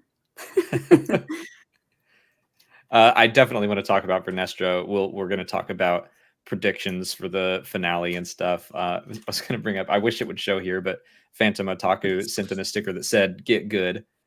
So we're going to transition into answering more chat questions, our Q&A and stuff. But real quick, I need a refill. Molly, do you need anything? Yes. Okay, well, I'll go grab that. And while I do, this episode is sponsored by Raycon, so I'm going to play that while I go run off. Today's video is brought to you by Raycons, who just launched their upgraded model of the best-selling everyday earbuds. The latest version comes with active ergonomic design, multi-point connectivity that lets you pair with 2 devices at once, and active noise cancellation. Just 10 minutes of charging gives you 90 minutes of battery life, and a full charge lasts for 32 hours. They're comfortable and able to fit a wider range of ear sizes, and they're weatherproof and sweat resistant, which is great because I tested mine out during a workout. They're great for active exercise or an easy walk with the dog. The multi-point connectivity is awesome if you want to share songs with someone else or listen to 2 separate sources on your own. If you've been curious about Raycons, there's no better time than the present, and Raycon offers a 30-day happiness guarantee. Go to buyraycon.com/explain today to get 15% off your Raycon order plus free shipping. That's right, you'll get 15% off and free shipping at buyraycon.com/explained. buyraycon.com/explained. Yay. Perfect timing. I was able to get my refill as well. Those, I will say, Alex did test those during a workout. He's not lying about that. And those are good. Just in ear, like maybe I have like mutant ears or something, but in ear headphones just don't work. I need these bad boys to cover whatever's happening on my face. I know that they come with like different size things to fit in your ear, but I feel like I have weird ears too, and they just won't fit. They won't stay in my ears. I just gave up. I'm gonna say, never mind. Well, I will wait for Alex to come back before we get into more questions. I can't believe there's only 1 episode left. I'm so sad. Like, even if we just got 10 episodes versus 8, I think we could have gotten away with like stretching this out a little bit more. I'm sad that we didn't get more. Yeah, I don't know if the alternative would have been, and this is a question for you now, while Alex gets here. If the alternative had been 1 hour, 8 episodes, 1 hour, or 12 episodes, 30 to 40 minutes, which one do you think would be better? I mean, if they were an hour, I think 8 would have been fine. It just may have been harder for them to figure out like the starting and stopping points of all of them. I don't know. But yeah, I'm not one to super harp on the lengths of the episodes, but for this show in particular, I think we could have benefited from just a little more context of everything. Yeah. I'm definitely someone that I'm like, the episodes are as long as they need to be. But you know, when it's like the Bad Batch and we get 16 episodes, then it feels like, 16, 20 to 30-minute episodes where we get some that move the plot along significantly, and sometimes we're just having fun. That feels good to me. I even think that 8 hours, like 8 1-hour episodes, still feels like too little. Like that's what House of the Dragon season 2 is doing. And I'm like, what happened to the 10 episode seasons, which already felt short? But I know that you have to balance budget and everything. It just, I miss the old days of serialized television, like X-Files or Buffy or something like that. I mean, it's something to be said because sorry to cut you off, Molly, but for me, it's interesting because, like you said, like there's some shows that are okay with a shorter runtime, and I think Mandalorian season 1 is a perfect example, which was 8 episodes, 30 minutes long, and each episode was kind of perfect because it just cut all the fat and just went straight to the point, and felt very good. But I feel like the serialized storytelling of Mando season 1 kind of benefited that kind of shorter run times and a short season. But I feel like a show like Acolyte, I'm not saying that it needs to be Andor, because not all Star Wars needs to be Andor. We have space to do a lot of different things. But I think Acolyte, as much as I'm liking it, would have benefited from a little more breathing room in a lot of these episodes. But I agree with you on Mando that actually it is kind of shorter episodes, but some of them get to be very long. But as a television show, it does feel like a television show where it's a little more episodic, where we're just kind of going on an adventure. And this one's the goofy Jack Black episode, and this one is the Boba Fett episode. And like each one feels like this is one specific story, whereas the Acolyte is much more of a miniseries feel. Or like it does feel like a story that just is a full story instead of episodic, that could have translated well into a movie and not a streaming series, I guess.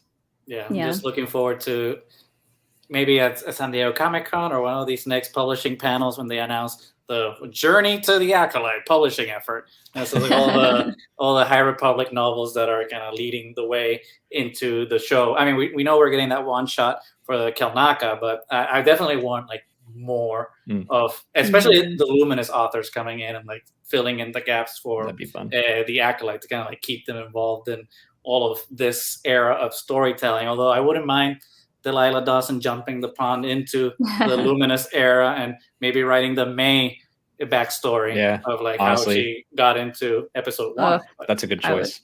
I would love that. While we're talking about runtimes, John Lang asks, finale runtime predictions?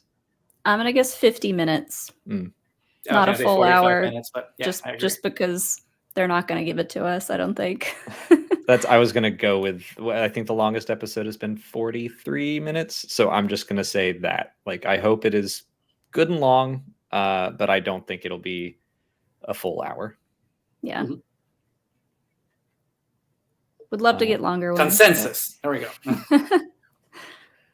Elliot Finn says, after Osha becomes Kymir's acolyte, which I think is probably going to happen, what if she pretends to go back to the Jedi, and that's the Sith infiltration of the Order that Leslie spoke about? I don't think they're not going to let Osha come back and train to be a Jedi. I don't think at this point. I also think that was Daphne Keene that said that, and not Leslie. That line, that thing that Daphne said, though, has been on my mind a lot. Of just, did she mean that metaphorically? Like, do the Sith literally infiltrate the Jedi? Because if the Sith just manipulate things so that the Senate finds out about Brendok, I think that's an infiltration of a sort. Like, we're going to get in there, we're going to mess with things, even if we're not like literally hiding a Sith around in the Jedi Order.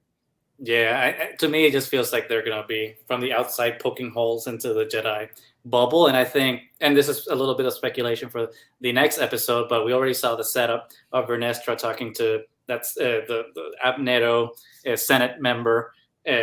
What you want? Something like that? I don't know. He's named after a Beastie Boys song. I don't remember what the full name was, but I think that's going to pay off in the finale, because we already got the High Senate robes So she is going to be talking.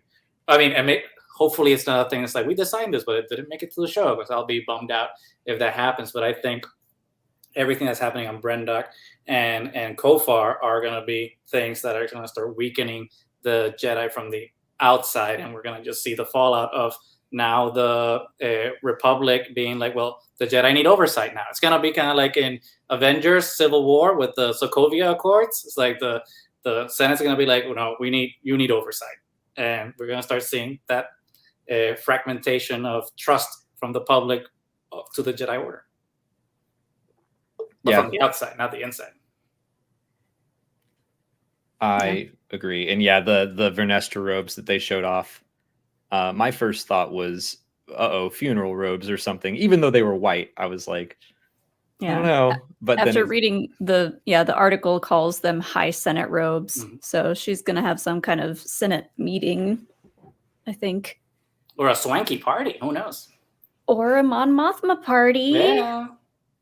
That would be crazy if we got a Mon Mothma sighting. Baby Mothma? Mon Mothma's birthday was never established in canon. She can time travel. She's just ageless. That's how we tie it into World Between Worlds, yeah. She comes out of the world between worlds. I'm Mon Mothma from the future. Here to warn you.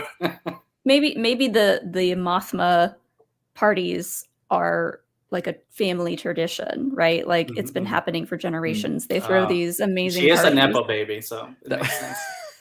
That would be funny, like or interesting if we saw Valorum is also part of a political dynasty. So if we go to the Senate, I don't know if we're like, we could get like a full-on Senate hearing in the Senate and Vernestra's there.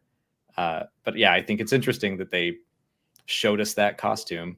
I kind of wish they didn't. It looks great. And it does look very Mon Mothma.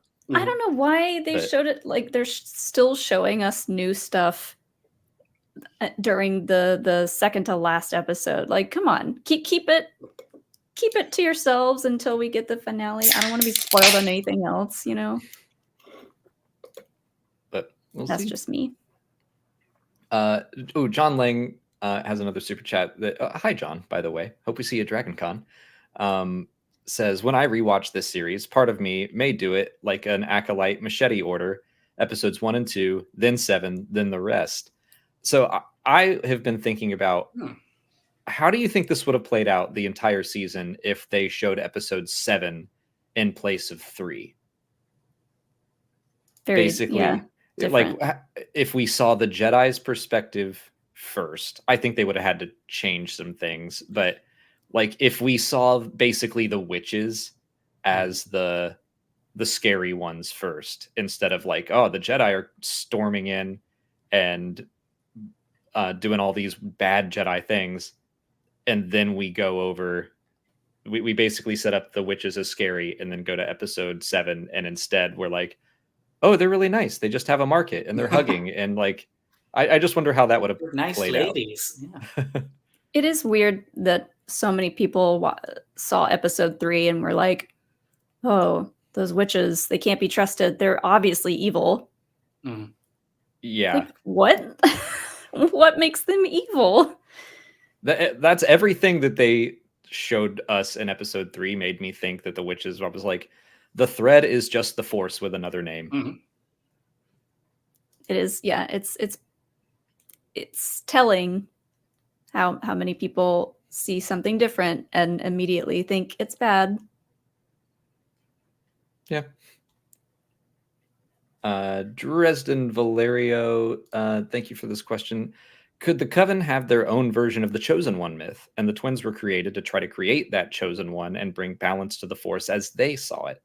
I like that. We may have touched on this before, again, like when we were talking about why Mother Anastasia created them in the first place, that maybe they already had an existing prophecy about twins, or maybe they just made one up, because prophecy gives the Coven something to look forward to and something to put their attention towards, you know. I mean, it's interesting because it ties, I mean, Star Wars' greatest strength is how it ties to, you know, our history and our culture, and just like reinvents it with, you know, with the veneer of sci-fi. And if we look at myths and cultures from existing religions. We have different interpretations of creation myths and all these things, and flood myths show up exactly a lot. in different cultures. So I think that would be an interesting thing, an angle to play off of, is how different Force users from different cultures interpret the same mystery in different ways. But it also could be a Dune thing where it's just like maybe in Jeddah, in the council, like some ancient the Cepho or something came in and just like, oh, here's this chosen one thing to kind of keep all you Force users in line, and we'll figure it out later. So I like that idea. It could be the two things: interpretation of the same thing, or inception from the Cepho. I love the idea that like the Zepho or someone popped in and like, guess what? I just left a prophecy out there. Let's watch what happens. They all think it's hilarious. And they're in Peridia and they're like, never mind. I think that honestly happens throughout history all the time. Something gets written down, then it gets misinterpreted. And if those people could look forward in time and see where the message went, they would probably be like, oh my God, really? Mm-hmm. Thomas Adolph says, with all of the visions Osha has, do we think those are Force inspired, or like Snoke, initially manipulated by someone else? Love the content. Thank you. I had that thought, back in the first 2 episodes, because I still don't really understand where, Osha keeps seeing young May, and May does not seem to be seeing young Osha. Mm-hmm. So is this a manipulation by someone, or maybe it is just the cosmic Force pulling her along? It could be her own connection with the Force reawakening.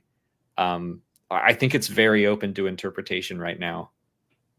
I think it's interesting because this reminds me, I'm currently rewatching all the Star Wars stuff with my partner, and she has never seen a lot of these Disney Plus shows.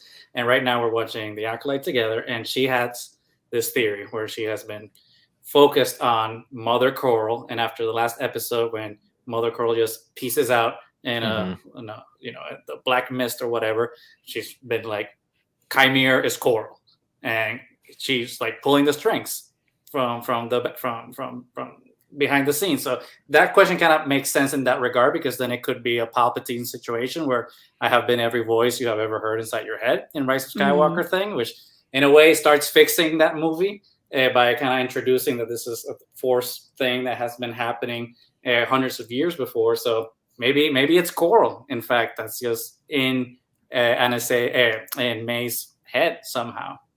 Did Leslie say in the roundtable that Mother Koril is not in the finale?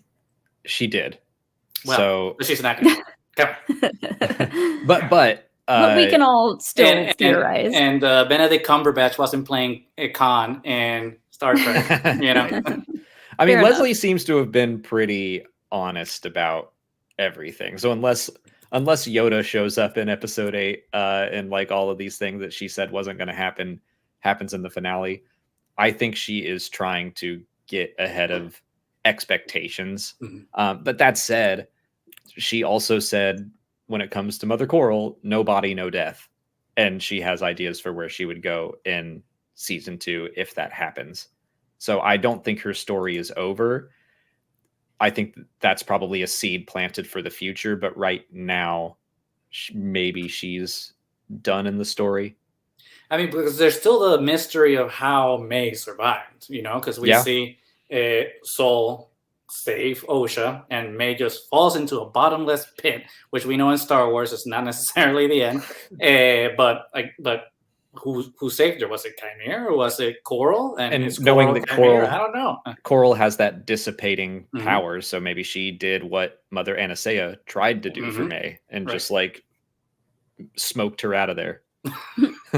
Right. It's like, no, you don't. Come back. Although it does kind of seem like at the end of episode 3, like May just seemed like she was on her own and stuck. But that doesn't mean Mother Koril wasn't standing just off to the side out of view. Taking a nap, like Grogu. After you use the Force, you got to take a nap. Kids can withstand a lot. They can fall down a lot and get right back up. May didn't even have kneecaps. At that age, they got soft heads. She just got bumped in the head and she got up and walked out of there. Walk it off. Oh yeah, we both learned today that children don't have kneecaps until after they turn 10. That's information I didn't need to know. Like, It's like That's so babies have weird. like all their teeth already in their skull. They're just like pushing down. Horrible, horrible. The human body is just a nightmare. It's a nightmare hellscape, and we don't need to know about Yeah. it. Not mine. That's for doctors and doctors only. No X-rays for me, please. I don't need to see what's going on. Get out of my body. Especially after Dragon Con. I do not need to know. Yeah. Dan V900 says, I thought episode 7 should have been part of episode 3 and that it's a bad penultimate episode. It doesn't compel you to watch the finale. Episode 7 should have been a Chimere flashback with his master, if anything. I do kind of... I think it definitely compels people to watch the finale, but, you know, that's just me. Like, yeah, I'm no less excited for the finale. I do feel like there's a momentum issue. It did kind of remind me of like phase 2 of the High Republic, where like something huge happens at the end of phase 1 and I want to know what happens next. Yep. But we got a flashback first. And like, I'm sure all of what we just watched will be important for episode 8. But I am like, but that's the story I really wanted to follow up on. It is frustrating. And for a lot of people who didn't like episode 3, I bet episode 7 was frustrating because they're like, okay, we're going back to this.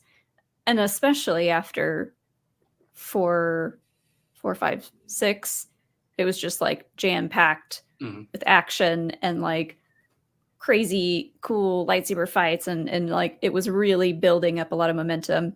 But we did need to go back to the past to get a lot of those questions answered about what really happened. But yeah, it being the penultimate episode is a little frustrating for me. I do think I've said it a bunch, like 10 episodes would have been ideal versus 8. Yeah. No, coming out of it knowing we only have 1 episode left and this episode raised more questions. If I knew that we had 2 left, even, I think that would be a little more, what's the word I'm looking for? Calming, reassuring. Yeah. It's interesting. And I mentioned it a little bit at the beginning. I do think that both 3 and 7, honestly, I feel both lose momentum to the show. I don't think that they're bad episodes, and I don't think that we should get rid of them because they're definitely important to understanding everyone's history and motivations and reasons for being where they're at. But I think that they would have been, I think we needed 3 flashbacks, and I think episodes 3 and 7 should have been, and I said it before, intercut with everything that's happening with the characters, so that they're, moving the plot forward as we kind of go back and forth with, this is why you're doing this now, and this is what's happened before to motivate it, and kind of keep the show kinetic. And I feel like in a hypothetical 9th episode, the 9th episode is the capital T truth, and it's the final flashback of what actually happened. Kind of like Clue, In Clue, you have like the flashbacks of everything that could have happened in the end, but this is what actually happened. And I kind of like that the 9th episode is just a hypothetical 9th episode, is a coda with the truth, but it's after we wrap up the series of the main storyline. But that's just my dumb idea. It doesn't mean that it's the right thing. It makes me wonder, because this was a brand new story and very, very new things introduced to Star Wars fans. Like, yeah, if they had intercut the flashback episodes with what was happening in the current timeline, if that would have helped keep people's attention a little bit more. Because I know we lost a lot of people after episode 3 that are like, what's going on? Why are there witches? I don't like this. It doesn't feel like Star Wars. Wah. And then, I do think there is something to keeping people's attention to like what the main story is, but I don't know. It feels like a lot of bouncing around, where it is a little bit hard to focus on everything. It kind of reminds me of the High Republic books, actually, where at the end of Temptation of the Force, they introduce something huge that I'm like, what? I'm still halfway through the book. Okay, well, it's been out for like a month, Goose. I read slow, okay? You keep saying they introduced something huge. I don't think it's that huge. It's not that huge. Okay. I think it's pretty big. I mean, I guess I don't know the full... Luke Skywalker shows up at the end. It's crazy. Mon Mothma. I don't know how that will all ripple out, but to me, it reminded me of the episode 7 of this, where I'm like, what are you doing adding more questions when there's only one episode left, there's only one adult novel left, and I'm like, shouldn't we start wrapping up loose ends at this point? But so I guess in that way, the Acolyte is very much feeling like the High Republic. Mm-hmm. Not just because of the bloodbath. Yeah, right. Not just because of episode 5. Flamsy sent in another one. Thank you. It says, what does it mean that Jecki said that Osha being a twin sister isn't on her file? Why did they cover that part up? I only have a guess to this, but I think it might be because of the whole symbiant thing. Like, maybe the Jedi Order didn't want that out in the galaxy being broadcast, that someone manipulated the birth of some twins that had identical symbiotes. So maybe they were like, let's just say her sister, not twin, just sister. And we don't need to get into specific details. Yeah. Maybe the Jedi have their own prophecies about twins. And they didn't want to raise any alarms. Yeah, that's my guess. Yeah. Jumping back a little bit. I'm going to go take a bathroom break real bit. Okay. Quick. I'll be right back. John Lang said, kudos to the Foley artists who did Kelnacca's sounds. Yeah, we mentioned that. Thought it was great. I did, but this is a question for you, because for me, he sounded, I mean, this was on purpose, it sounded too much like Chewbacca. And maybe I'm making this up, but I feel like Chrysanthemum in Book of Boba Fett sounded different. So I'm not, and this is obviously a nitpick. This does not break anything, but I wonder if he should have just sounded just a little more distinct than Chewbacca did. I don't know.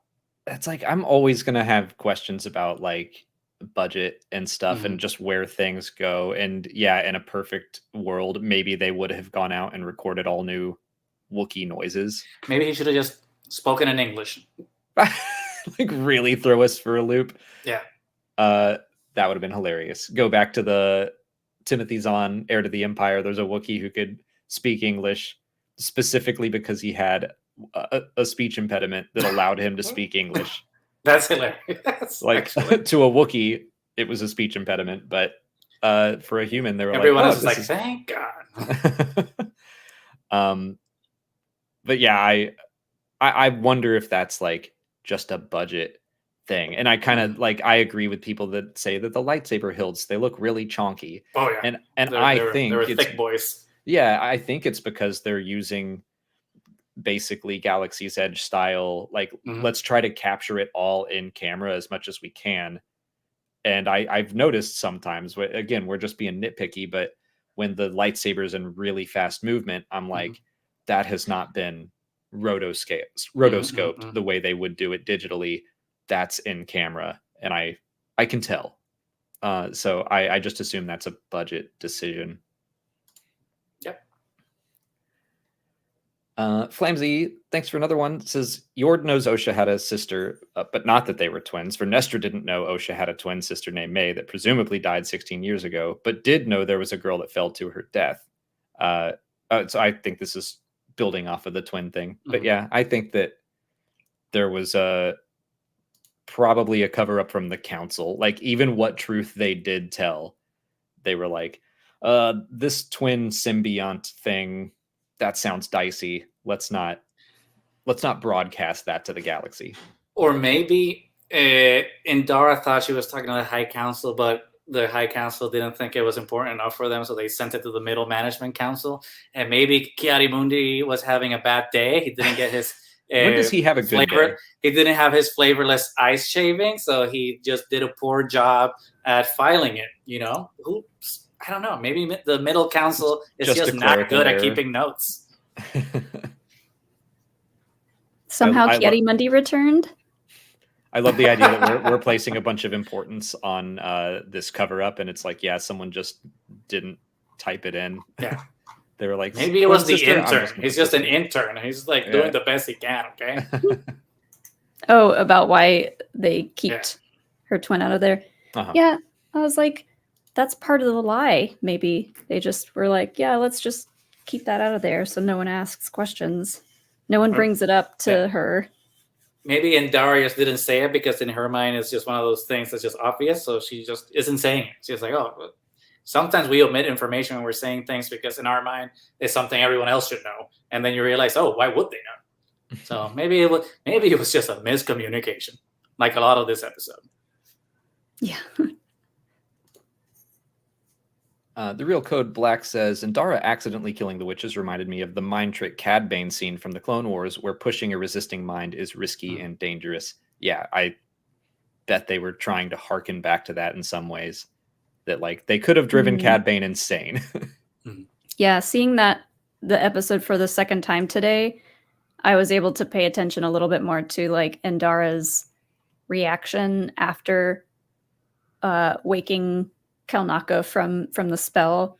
I think she knew what she had done, and she was like, whoops, we gotta go. And that's why, like, I think like the markings on her eyes, she only has the one during the flashback episodes, and then she has two in the first episode. So I wonder if like that's just like marking an important event, and like this was the thing that scarred her and was important enough to be like, okay, I need to just make a new marking to not commemorate, but remember this moment of my life. Yeah, a lot of times like the teardrop tattoos can represent like a massive moment of grief or sorrow in someone's life and regret. So that would make sense for her to add another notch to the eye tattoo. That was I think your idea after episode 3 aired, Molly, and I like it. I think it is probably accurate. Ice, what's up? Says, this might be my new favorite episode. In my opinion, it really explored the struggle between wanting to do good and actually doing the right thing. There was a lot of nuance to it, all that I was impressed by. I admit, I went into it nervous and cautiously. One of the best things about this show for me is how it's finally humanized the Jedi, and I was afraid that it would all be undone here, but thankfully not. I geeked out at the mention of the Great Disaster, loved getting a mention of that in live action. I had to rewind it to make sure I heard it right. I don't think Sol and Torbin wanting to serve a larger purpose was inherently a bad thing. I would argue Jedi should want to contribute to the greater good. That was not the trait at fault, in my opinion. But coupled with Torbin's frustration, then all the fear and Sol's heavy projection onto the others is where things started to get troublesome. Yeah, I mean, I agree that, like, Torbin wanted reassurance that what he was doing mattered. And, like we talked about earlier, I don't think Indara was... she didn't want to just spoon feed him the answer, but she also didn't really do anything to reassure him or lead him in the right direction, which I think would have helped him a lot. Right, it's the extreme that we were talking about, where Sol is the extreme of trying to kind of coddle Osha. She was the extreme of trying to just like be detached and almost teach by not teaching. And it's just like you can kind of meet in the middle with these things. But yeah, I don't think that them wanting to serve a noble purpose is bad at all, but they weren't really accepting that what they were doing was serving a noble purpose. I mean, I think Sol was trying to put importance on it and say, like, we're probably looking for a virgins, and that's a good thing. But even with that knowledge, he still wanted more. I think they were just looking for a little extra. They weren't looking for trouble, but they were looking for a reason to be good. And they wanted it so bad that they didn't do good. They were bored that there's no Nile anymore. They're just like, well, the Nile are done. What's the next thing? Honestly, like, I bet there is a bit of that, of some of the Jedi being like, man, I wish we got the excitement of having to, like, we barely missed it. Where, like, the people who lived through it are like, it was horrific. Don't wish for that. Exactly. I do think it was good that they included one of the lines that Indara had about, it was after she contacted the council. Like, not only did the council say not to bring the girls there to train, they were like, stop trying to interfere. Like, get out of there. Get out of that mess, because you're only going to make it worse. I'm really glad that they included that. The Jedi Council being like, this is a situation you should leave. We don't need to mess with these people. I'm glad that actually, like, as much as I kind of harp on the institution of the Jedi, I'm like, the institution's leadership was doing it right then. Well, but I also like the nuance that the show gave, and I think it's a runaway line that a lot of people have been ignoring, because people are just like, oh, the Jedi steal children. And while I don't agree with the practice of religious institutions training children, I do think that it's important to also realize that they don't steal them. And if parents say, we don't want you to go to the Jedi, at least according to Indara, respect those wishes. Yeah, the Coven will never let her leave. And so it doesn't turn into like, so we're just going to take her. I mean, that's what Torbin wants to do. But Indara is like, we're not just going to steal these children. They won't let them leave. And that's the end of it, Soul. I'm going to pull up this one from our good friend Chase. So I have to spend a super chat to say thank you for having such a handsome guest this afternoon. Please. Really brightened Chase's day. Biased. We love Chase. Chase so nice. Ricard H says, Indara convinces Soul to train Osha, the plan she first opposed, for Osha or just to cover this up. This really screws over Soul and Osha long term, in my opinion. I think it's a little both. I mean, I think Indara, she does kill a bunch of witches, even if it was accidental. So I don't think Indara convinced Soul to train Osha. Soul convinced himself that he wanted to do that, and Indara was just like, oh, you gonna bail on that now? Right. No. Yeah, she definitely didn't convince Soul, but she did convince him to go along with the lie, because I think if he had told the truth, then it would have just left Osha completely. Like, where would that have put her? But if you bring a child where it's like, hey, her entire family just died, she's very strong in the Force, have some sympathy, let's train her. Like, I think they would have gone with it, or they did go with it, but they might not have if Soul was like, hey, we just killed this girl's entire family. Can we train her? Yeah. They were going to be like, she's going to have some pretty insane baggage one day, and she'll probably leave because of it. And she did. To a sexy island with a sexy man. to island sexy. It's like, oh, cortosis. Tell me more, please. How much clothing do you think Chimere's going to wear in the finale? That's the real question. Wear or not wear? I think he's just going to wear like his flowy pants, and that's it. Yeah, he's got to still have the guns out, right? And the gauntlet is optional this time. To give a real answer, I really hope he goes full on like Sith armor again. But I mean, I do think it's interesting that, and this is just going back into like how Star Wars is very transparent with wardrobe choices and where you are in the light and the dark and all those things. I thought it was really interesting in Episode 6 how when he comes out of taking a little dippy dip, you know, in the bathwater there. That was a Saltburn reference for those who saw Saltburn. That he wasn't wearing like his full black robes; he was wearing like the white top, you know. So I wonder if that's kind of signaling that he's not fully on the dark side, but he's, you know, in this weird midpoint of finding.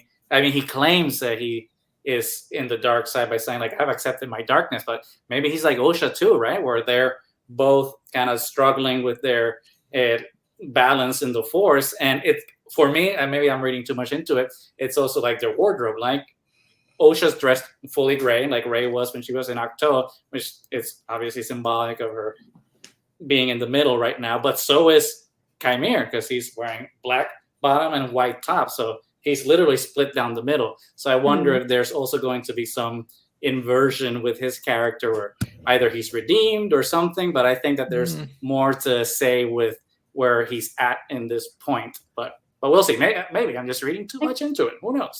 I kind of like the idea of him. While you talk about this, Hilo is very politely letting me know it's dinner time and past dinner time. So I'm gonna go feed him.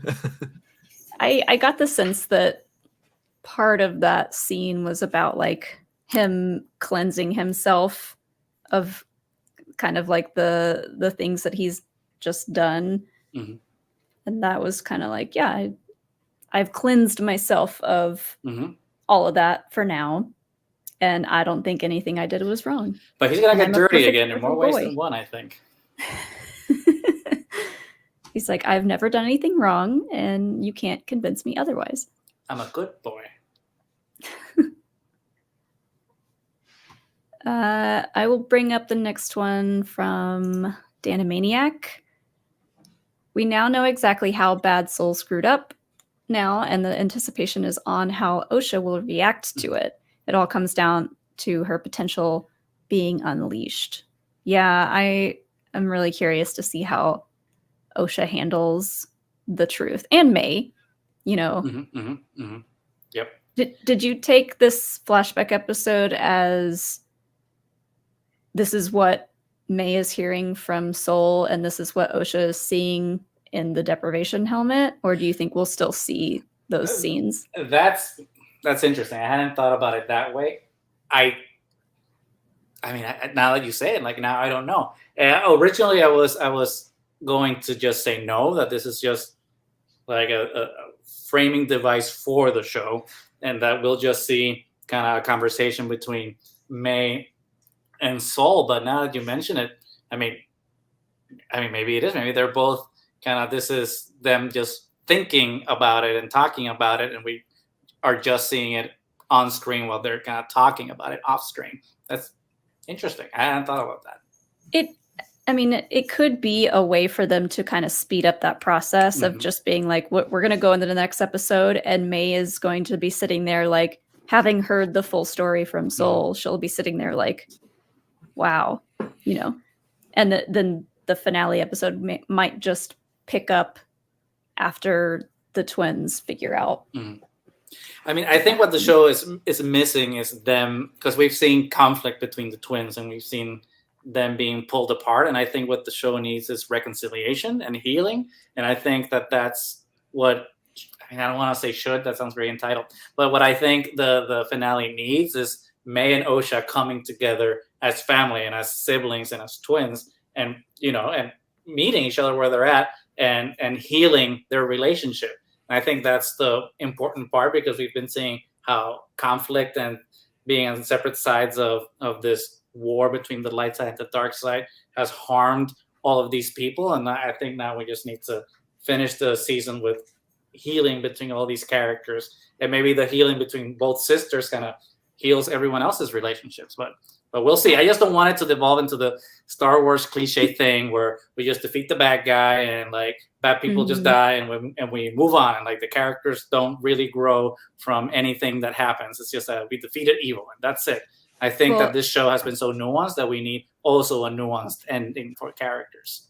I guess I kind of get the feeling that we are not going to get any kind of like healing per se of the twins just yet, only because when we went and did our first round table thing with Leslie at Lucasfilm, she mentioned her relationship with one of her younger sisters, and how she kind of used that as part of her inspiration of writing the story. And it was kind of like she didn't have a good relationship with her younger sister, and she just kind of left it at that. Like they never reconciled anything, and they just kind of grew apart, and they both accepted that.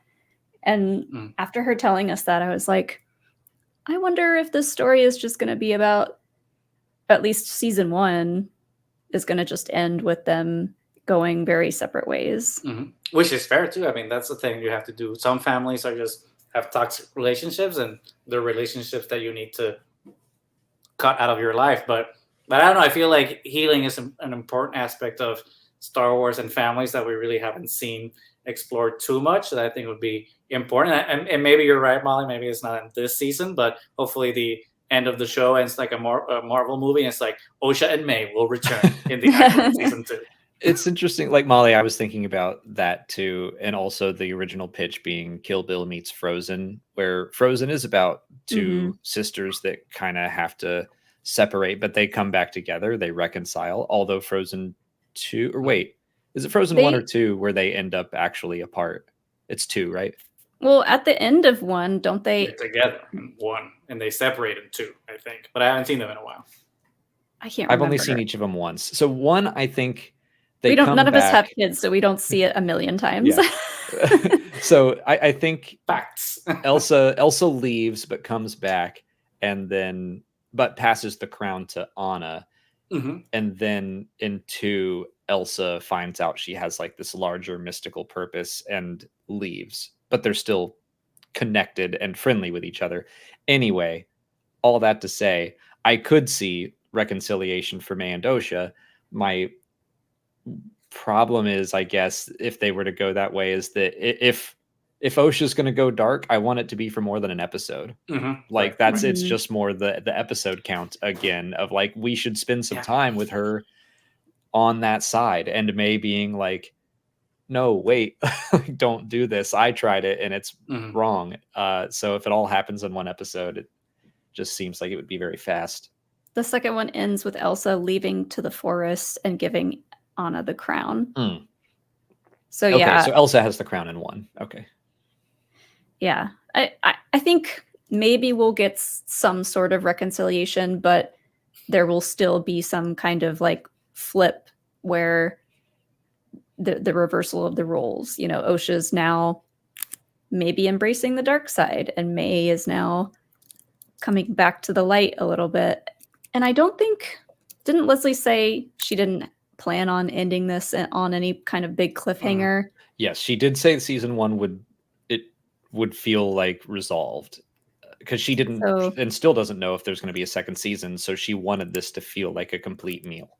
That gives me hope that the finale will be satisfying.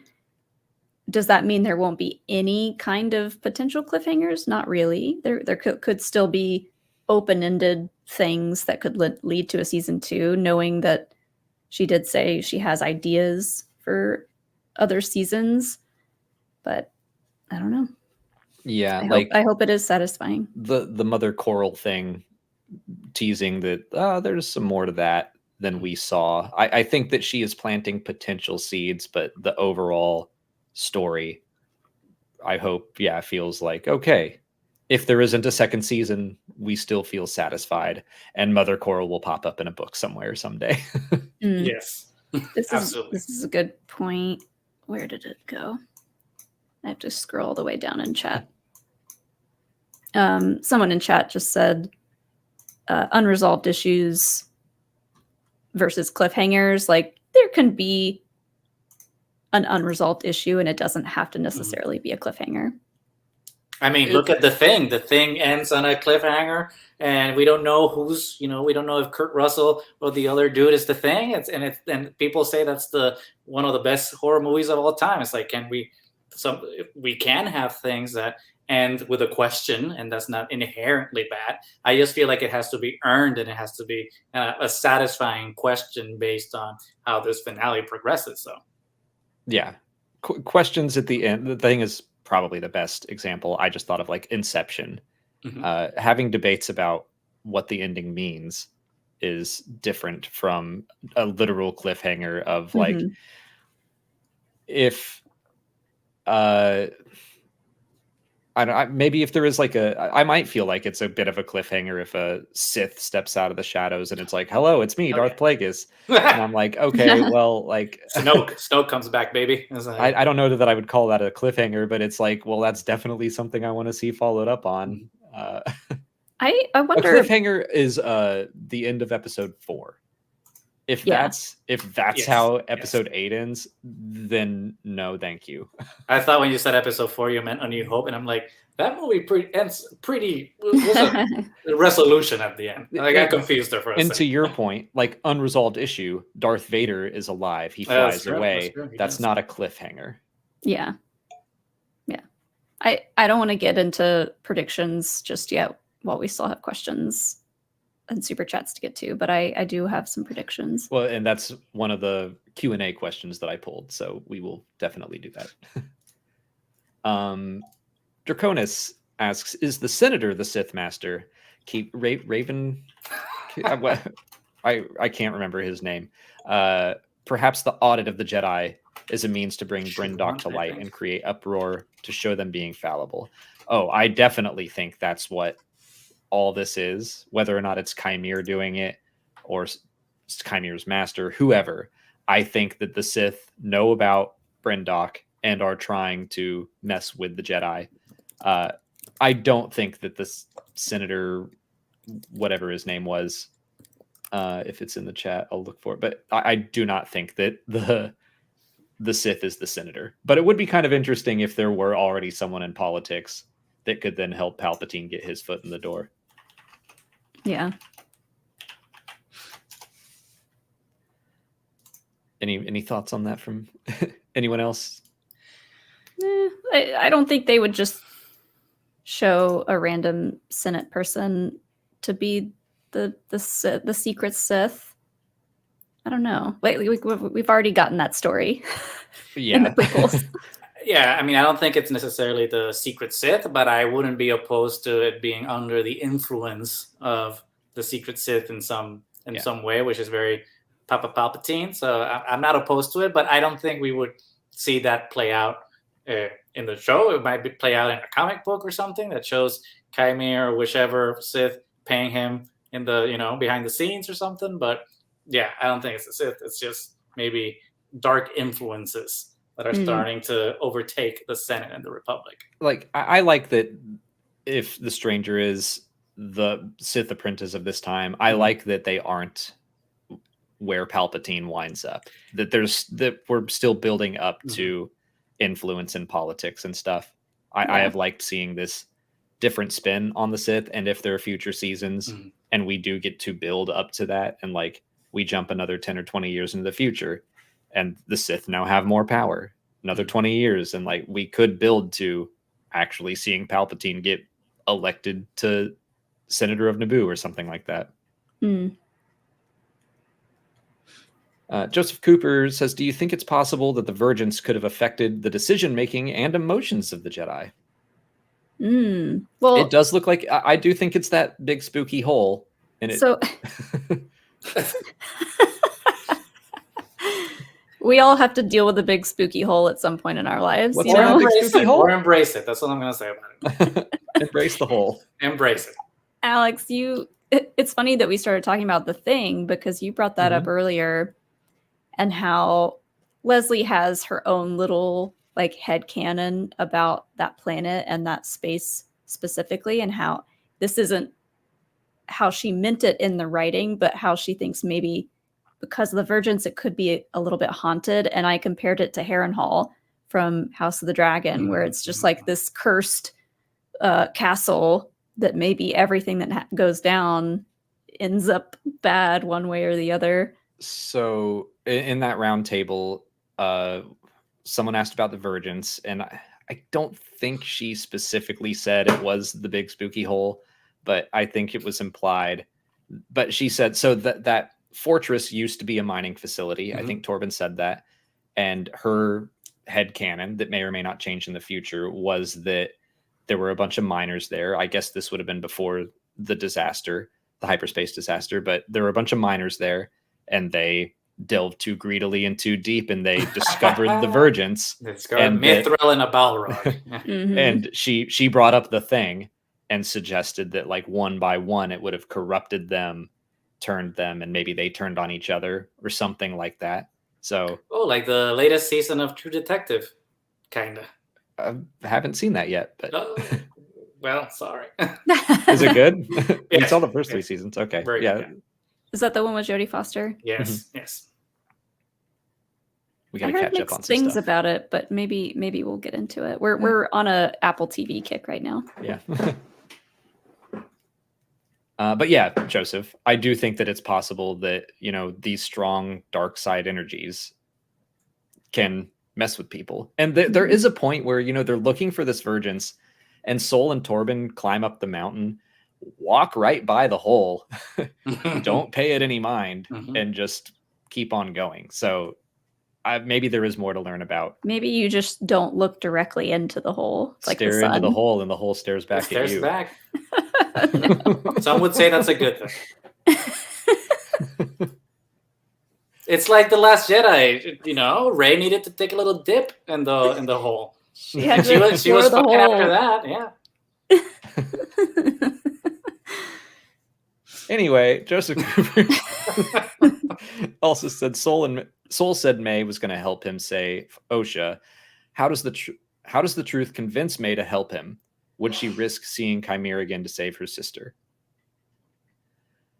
Maybe getting more context from Soul.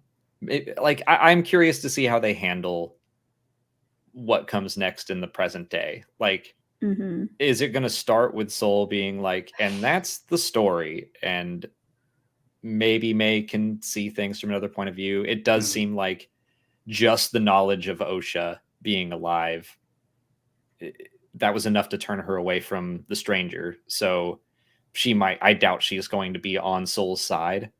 But if Soul is like, please, May, help me make this right, help me do the right thing this time, then yeah, I could see May being like, I hate you still, but I'll help you save my sister.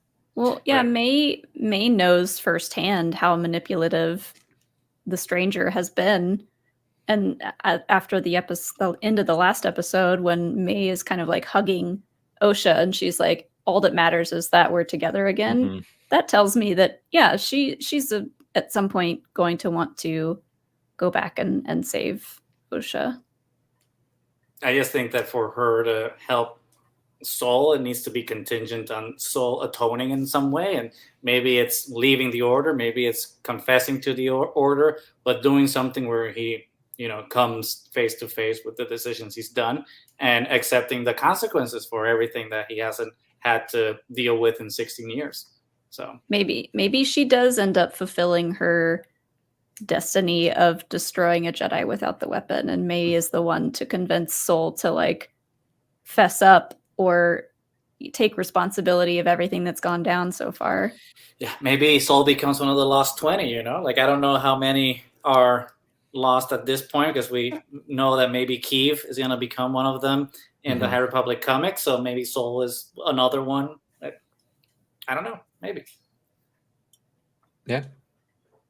I do think that is one of the biggest like questions that I still hope, and I do think will be answered in episode 8, is what does that mean? I have my theories about it more being about, let's destroy Soul's reputation. And he might not necessarily die, but it will ruin him, and the consequences will also be another step towards death for the Jedi. I mean, because there's still the dangling thread from when Vestra was talking to, I forget that guy's name, but her very annoying secretary about what happened at Kofar, and he's just like, oh, you don't think that Master Soul did this, right? Because this was a lightsaber, and someone powerful must have defeated all of these Jedi. And Vestra doesn't refute his, accounting of events. So I wonder if there's going to be like an Ahsoka thing where Soul is just blamed for everything, and he takes the blame, because then he's just like, well, this is how I atone. I just wasn't blamed for what happened in Brendok, but I'll take the heat for what happened in Kofar. Yeah. And just to be sure, I need to go back and listen, but the stranger doesn't necessarily say kill a Jedi without the weapon, right? Is it just destroy, and then he says to kill the dream or something like that? An Acolyte, yeah. He wants to kill the dream of the Jedi, which I think is like the long Sith goal of what Palpatine does. But yeah, now I can't remember if it was kill or destroy, but I do think it was kill. But I think you can metaphorically just destroy him. Sure. That'd be good enough. Draconis says, is the stranger aiding or interfering with his master's plan, having May kill Jedi responsible? No witness to account for it or show Jedi powerlessness. I think that if any Sith is working with an Acolyte, it's against his master's wishes, his or her master. Like, I think that if the stranger's master finds out what he's been up to, he won't be happy about it. Palpatine seems like, Palpatine seems like the only Sith where he is kind of chill with it until he tells Dooku, like, nah, Asajj is getting too powerful. You have to kill her. Yeah. Hey, what he don't know won't hurt him. Won't hurt him. Maybe he But doesn't. They don't that's know. why the rule of two is so messy, and it doesn't really work. I says, while Torbin shouldn't have taken off, things were escalating to violence before he and Sol even arrived. Koril encouraged May to get angry and violent, which led to the fire and the whole domino effect. Things were already underway, and the Jedi don't enter until after Sol senses Osha was in danger. I think that's important to acknowledge. It was Koril who escalated things to violence, not the Jedi. Sol was going in there no matter what. Like, Yeah. I don't. You are right that he There's senses a chance. it. Go ahead. Sorry. That he senses it and he goes in, but I don't think he showed up just to catch Torbin. I think he was going in either way. But let's not leave Koril out of the equation. And there's a chance, May did start a fire and it did start to get out of hand, but there's a chance that if the Jedi hadn't interfered, the witches could have taken care of it before it spread too far to then cause a massive explosion. Yeah. Like May would have run out, and she wouldn't have run out for help in the middle of an already escalating confrontation, and they all could have found the fire extinguishers or turned into smoke and suffocated. I don't know what they can do. There was probably an extinguisher right on the wall somewhere around there, and May just didn't see it or know about it. Or maybe it was too heavy for her. Right? She's just like, I can't carry that. I don't know. Now I'm just pulling out from chat. The cover up was not necessary. I mean, I think that's kind of the point, is that from the start, they could have been honest and they chose not to for Osha's sake. And I understand where they're coming from, but I do think that the point at the end, the Senate is going to be like, hey, the Jedi lied and they could have told us the truth. Yeah.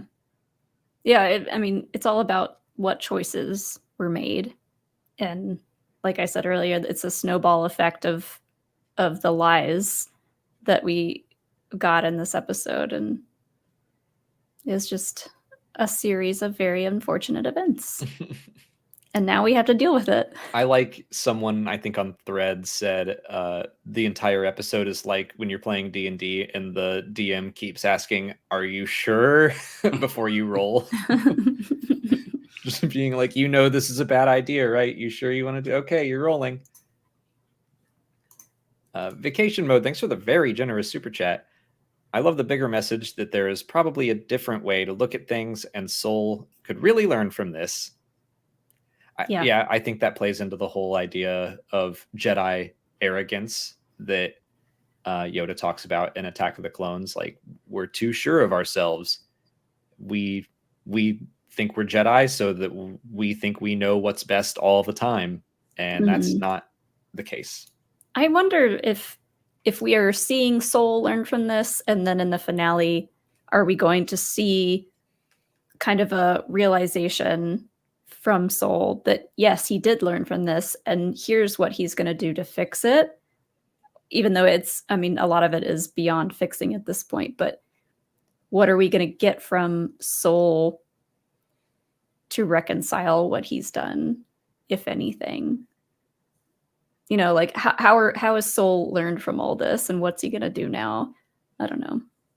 I mean, I liken it to kind of Walter White in Breaking Bad, where even at the end of the show, he is not he's like saying that he's doing this for his family. He's doing the wrong thing, but he's doing it for his family. And then at the finale, he finally owns up and he's like, I did it for myself. I did it because I was good. And I feel like that is what needs to happen to Sol, because he still hasn't really said that, hey, this is what I did wrong. And this is why I did that wrong. So he has guilt, but he hasn't confronted that guilt and what it means for the people that it affected. So now he's selfishly acknowledging his guilt without selflessly seeing what his actions did for someone else. I could see that coming back, because one of the last lines of the episode was Indara saying, ask yourself why you made this choice. So episode 8, I could see him acknowledging it. I think that's the Breaking Bad analogy is fun. Yeah. / sad. It's fun. It was a good series finale, so take some notes, Leslie. Let's do it. I was always Team Walter White. Even though he was doing terrible things. Molly's like, yeah, poison that kid. Get him. That kid had it coming. He should have been there. I know what he was doing was wrong, but it was fun to root for him. He was so good at being bad. Yeah. Like Kyber. I'm going to pop into our... I have a couple other Q&A questions that I pulled out. One is from Andy Duggan, who says, with the High Republic comic series, coming to an end at number 10, only one adult novel remaining, what do you think the future of the High Republic is? Are we going to shift to more of the Acolyte time frame, or will they just tie up the whole era and be done with it? What are your thoughts? It would be interesting if they shifted forward a little and got into the Acolyte time period.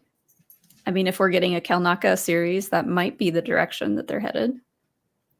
I mean, not series, the one-off comic. Yeah, it's gonna. I mean, not complicated, but Blackout, Star Wars Eclipse. But until we know otherwise, that's a game that it might be coming down the pipeline, and it's set in the High Republic era. So there is a future for that, and with the Acolyte, it's hopefully brighter than it was before. So I would expect that it's gonna keep going, because I mean, the High Republic branding for all the books and comics is pretty strong, right? Like, we have a logo for everything. So I would be surprised if they just said, we're done with it. So especially with the show coming out and people having more interest in that era now, I would hope / expect them to keep it going. I don't know if they're going to keep it going in phases, unless they decide to be like, hey, actually phase 3 is not the end. We're going to keep going with phase 4, 5, and 6. Or if they're just going to shift gears and do a quote-unquote soft reboot and be like, okay, this is new High Republic stuff, like you said, Molly, that's closer to the show.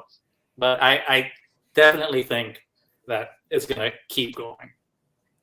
Yeah, I do too. I'm sure they're not going to just stop telling High Republic era stories. Like, I do wonder if they will keep that logo, or because that does seem to be just about the publishing initiative. And then, once it's over, maybe I guess they could just change it to like a red High Republic logo or something. But I don't know that they're going to focus on just one thing, and like more continuing High Republic stories, or just occasionally there's going to be like, hey, we have this author who had a story pitch and it fits right here and it's in the High Republic era.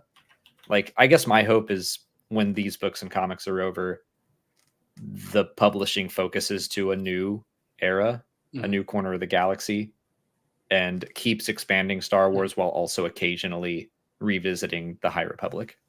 I mean, because what I've liked about High Republic is that I don't feel like we've had this for a while. It's having an interconnected publishing effort of a continuous series of books and comics that all tie together. And I would like to see more of that to an extent. And maybe like you say, Alex, it's in a different era, but I would like to have a publishing effort that continues, and it's not just one-off novels. With Shadow of the Sith, I was really excited for that book, but I would have liked to keep exploring that. So maybe the High Republic era becomes kind of like an anthology series, and it just keeps jumping around that era and different characters, but definitely something that I want to keep seeing, because I really enjoy it so far. He was getting antsy back there, but I think he just laid down. Yeah, he did. So everyone be chill. He just knocked over a cup back there. It was no fine. more whole discussions here. We can build off that a bit and talk about Vernestra. Sarah Black asks, will Vernestra be in season 2 or other media? Do you think Rebecca Henderson will still play her? So I do think that if they are showing off this new costume of hers, the High Senate robes, then I'm like, okay, she goes to the Senate, which probably means she survives everything that happens in the rest of the show and makes it back to Coruscant. So I'm like, okay, I think that she would be in a second season if it got greenlit. And if it weren't, I also think there is so much space for more Vernestra storytelling. Like, if they wanted to fill in that gap between the 100 years between the books and the show. She's pretty old though. Mature. Like, yeah, but like, I wonder if after some of this, she's finally like, all right, I'm done. Yeah, maybe But- maybe she finds out what happened on Brendok, goes to her Senate hearing, and retires. Yeah. She's Maybe like, not dies, but like, Ooh. because I was thinking dies of old age at some point, but She looks pretty great for 116. I don't think she's she that does. close. But like, we didn't know Maybe it's that that space Botox. I don't know, but yeah. we didn't know that Mary Allen's lived this long to begin with. So who knows how long they can live, right? Like, Yeah. The Tales of the Empire showed us what what's her name looked like, but that was because she was like Barriss. giving Barriss. That was because she was like giving out her force life energy to heal others. We're just guessing on that, but No, I'm right about that. okay. I mean, it'd be cool if since My mistake. Justina, You're always right. since Justina created Vernestra, if she came back to do like a Vernestra novel to not necessarily fill in the gaps between where Phase 3 ends and Acolyte is, but just a standalone, here's a Vernestra story of whatever happened after Phase 3. But I mean, I just hope that two things don't happen, that Vernestra is a baddie and here in season 1, because that would be, I mean, I'll accept it, but it'll be soul crushing. But that, or that she, is stabbed 3 times by a chimera, that would be horrible. So barring those things happening, I definitely want to see more Vernestra, both in live action and in publishing. Yeah. I hope so. I have the same anxieties. Like, I really hope they don't turn her into a baddie. And I've been worried about that for a few episodes now. For some reason, after episode 7, that anxiety kind of lifted. I'm not really as worried unless about there's it. like a mini flashback where she's in the background being like, go, witches, go. we still are, we still have the potential of her being the cause of Chimera's scar, but that doesn't necessarily mean she has to be the other Sith. That could have been a big, misunderstanding. Flush accident. That seems to keep happening with the Jedi. Oopsie. My bad. And our last Q&A question, it's a fitting one from Spider-Man of Earth 1218. Final predictions for the last episode. So I brought this up earlier because I was thinking, I haven't been thinking this, but I was like, I bet Chimera dies. I bet the stranger gets killed or sacrifices himself in some way. I'm not saying I want that, but I could see that happening. It does just seem like I kind of think he probably will, just to wrap it up. If this is supposed to be a story that feels resolved at the end, then him dying and giving the Jedi the ability to be like, okay, he might have been a Sith, but let's just not tell anyone. Yeah. At this point, he can't kill everyone that knows about him. So he has to maybe just hope that he has convinced Osha to swap sides and then die. Yeah, like maybe, man, that would be interesting if a Sith, like, that's not very Sith of him if he does, but that doesn't mean I don't like it. But he's a bad boy who doesn't like rules. Right. Yeah. Doesn't even like the rule of 2. Not for me. So if he pulls her into becoming a Sith and then dies, I don't hate that. That's one that I just came up with, like, within the past hour and a half or so. It's one of those things where I feel that every time I'm speculating about Star Wars, especially with Filoni stuff, I'm trying to overthink it and be like, what's gonna be the twist? And then I watch the thing and I'm just like, oh, it's just that. It's the thing that we thought would just happen. That's too obvious, but we are overthinking it. So if I were just to go in that direction, just see where things are going and what normal Star Wars stories are, is just bad guy is defeated and that's it. Which I hope is not the case, because the show has been nuanced and complex in showing how things aren't what they seem. So to kind of show a quote unquote traditional ending, I think it's a disservice to everything the show has been trying to do. So I think there's a scenario in which they think that they killed Chimere, but Chimere either faked his death or is a shapeshifter or actually, it's Koril, and she just uses smoke to make her look like some hot Mani Jacinto looking person, and it's just like continuing the mission, but in a different guise or something. But I think unfortunately the cliche thing is what's most probable thing to happen is they defeat him, and it'll be tragic for Osha and or May to see like, oh no, this person that was telling me the truth is now gone, and they're disillusioned with the Jedi. And maybe there's the post-credits scene that happens before the credits because Star Wars doesn't do post-credits, and it's the Sith Master shows up, and it's just like, oh well, now I have to find a new apprentice, or maybe, or even there's a twist on top of the twist. Maybe Chimere's not even the apprentice. Maybe he's an acolyte to the apprentice. And we still are a couple layers removed from the master. So that gives us at least 2 more seasons. But I don't know. I kind of don't even want to speculate about what's going to happen at the end, because I kind of want to go in for get ready for the ride. Because I think hopefully any ending that Leslie has planned for us is going to be more exciting than my silly theories. Yeah. It is hard to speculate on the finale of a show that you really enjoy, because you enjoy seeing how it's going to play out from week to week. And like, yeah, I agree. I don't super love trying to figure out exactly what's going to happen. I'd rather experience it and then talk about it. But the show has made me speculate more than any other show.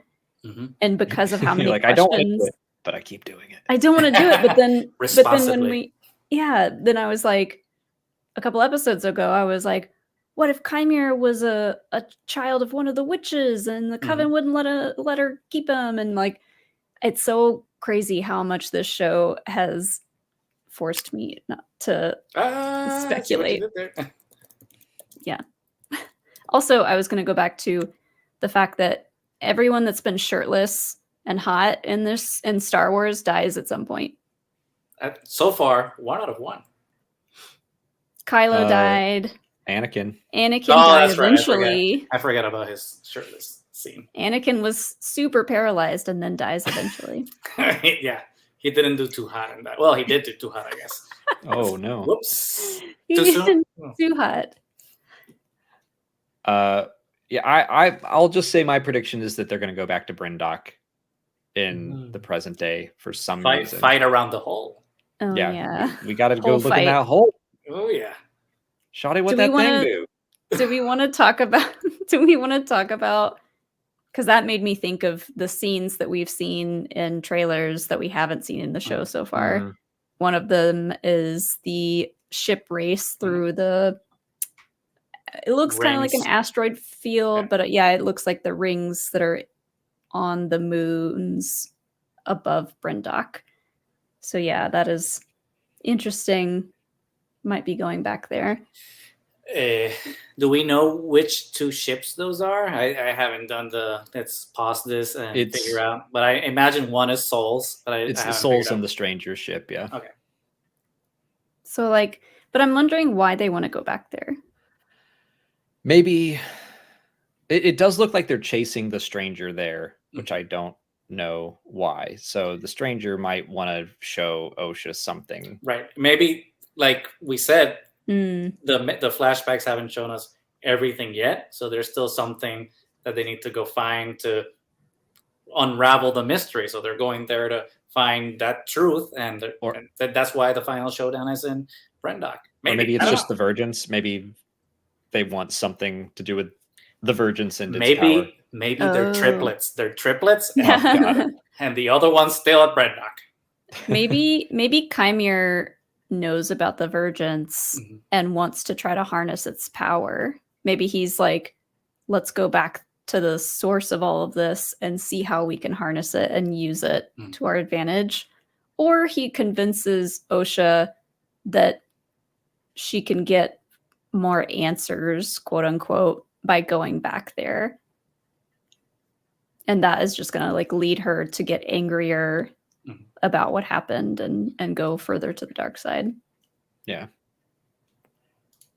Well, that does it for our Q&A questions. So we have a couple more here. While we were talking about Vernestra, I wanted to bring this one up because I liked it. Was there enough time creation-wise for the High Republic books to have Vernestra lean into her characterization as it is in the show? And I wanted to bring it up because I actually do think, as long as she doesn't go full baddie, I think that, and I'll keep it vague, Goose, but there's some stuff in Temptation of the Force and Defy the Storm that I think leads her into the version of her that we see in The Acolyte. So I do think... I guess I'm throwing the book away. Oh no! I thought it was just sexy stuff between Avar and Elzar, and then you're bumming me out. The thing that Alex is talking about, that's not even like anything at the end. That kind of happens towards the middle of the book, I think. And it's also like 5 pages away from it, and I just keep putting it's in like the first 20%, Goose. I don't think so. No. I looked at it when you. I'm gonna check my Goodreads right now and tell you what percentage I'm in. Because I am that kind of nerd. I'm just saying that there are some things that happen with her I'm that 38% in. I thought I was further in. Whoops. Maybe I'm wrong. Whoopsie. I thought it was pretty early. I think no. I know what it is, and that happens later. Okay, I'm just saying there's some stuff that I think could lead her to be a little more stoic, a little distrusting of the Jedi Council. Sure. So I do think that the books, I think the show came along and they were like, "Ooh, can we use this Vernestra character?" So I don't think that, they were writing Vernestra's initial story with this eventual show in mind at all. So I do think there is a bit of a disconnect, but I can see they passed her up for a working. Promotion to the High Council, and that's why she's stuck in middle management. And plus there is still one more adult novel and 4 other books that need to come out, and 2 of them at least will feature Vernestra. I mean, I think if you haven't read all of the High Republic books, like I've kind of skipped around a little bit. I still love Vernestra, but I do feel like I've got a bunch of just gaps in her story because maybe her story was fleshed out a little bit in one of the young adult books that I skipped. So I could see some people being like a little thrown by how she's acting. And I mean, I felt the same way when we first started the series and she first showed up, but then I was kind of like, okay, I can see how this happens over time. I mean, it's been 100 years since. Yeah. But I also agree. Your girl is tired. She tired. I agree that she has felt different. So part of me is kind of like, I think I can connect these dots. We've got a few more questions here. So Flamsy says, would you say that Anastasia is like Anakin before he turned in Revenge of the Sith, as in someone who taps into the dark side but hasn't been fully consumed by it yet? Yeah, I think Anastasia is someone that, like, taking over Torbin's mind, that's a dark side move. Taking away someone's agency like that. Is it though? But how is it different than a Jedi mind trick though? I would say, I mean, she completely took over his body the same way they did with Kelnacca. That's not tricking someone into, like, turning his eyes black and all that. I think it's dark side. It's an the aesthetic Jedi choice. mind trick. And I do think that what they do to Cad Bane in that Clone Wars episode, that is dominating his mind and making him do something. Whereas, like, a Jedi mind trick it's dicey, but they've explained that it's easier to do, especially if you're suggesting something that person already wants to do.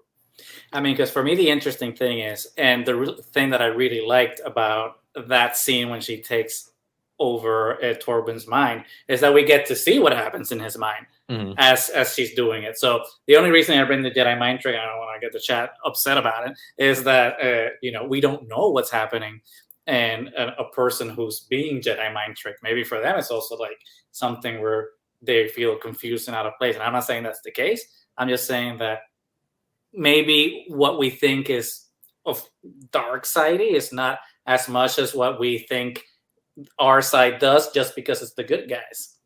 Okay, here's maybe the way I will try to rationalize it with D&D is a Jedi mind trick is like rolling a nat 20 on a charisma check of some kind, of being like, don't you just want to like what is, I think Jarl Proof does it in The Living Force. It's like, don't you just want to go get a snack right now? And the guard's like, I am hungry. And he goes and gets a snack.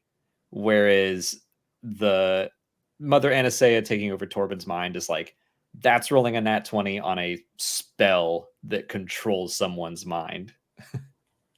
Fair? That's what I think. Sure.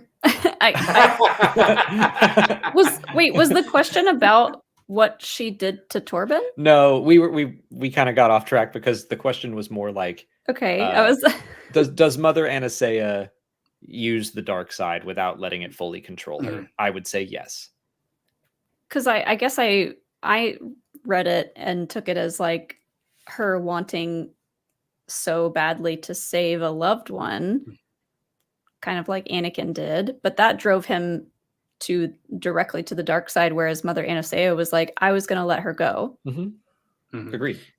I mean, and I think Alden she can use presented it interestingly too. I read Alden had a thread about it. Our friend Alden Diaz from Octo Radio, where he presented that as kind of like vampires, right? That vampires can't come into your home unless you give them permission. And during all this moment where Anastasia is in Torbin's mind, she wasn't really taking possession of him until he allowed her to. So, I mean, I'm not saying she's right. I'm just saying that it's complicated. She's defending her family. Yeah. It is complicated. Yeah. I do think her doing that was kind of like a warning, like y'all need to leave or Torbin will never be in his right mind again, and they could have just been like, you're right, goodbye. Sorry, we tried to interfere, It's more complicated than that. But Dylan asks, like, isn't using the dark side still a bad thing? I mean, yeah, but like, but so is killing and the Jedi kill. Yeah, in the real world, like everyone uses the dark side sometimes. Like you just let your fear, your anger get the better of you, and you lash out. Oops, like that doesn't mean it's a good thing, but like we all do it, and some people let those emotions control them all the time. Right. And so I do think Anastasia lashed out at Torbin out of fear. I think she was afraid for her family. So like it was dark side motivated, but I don't think it was evil.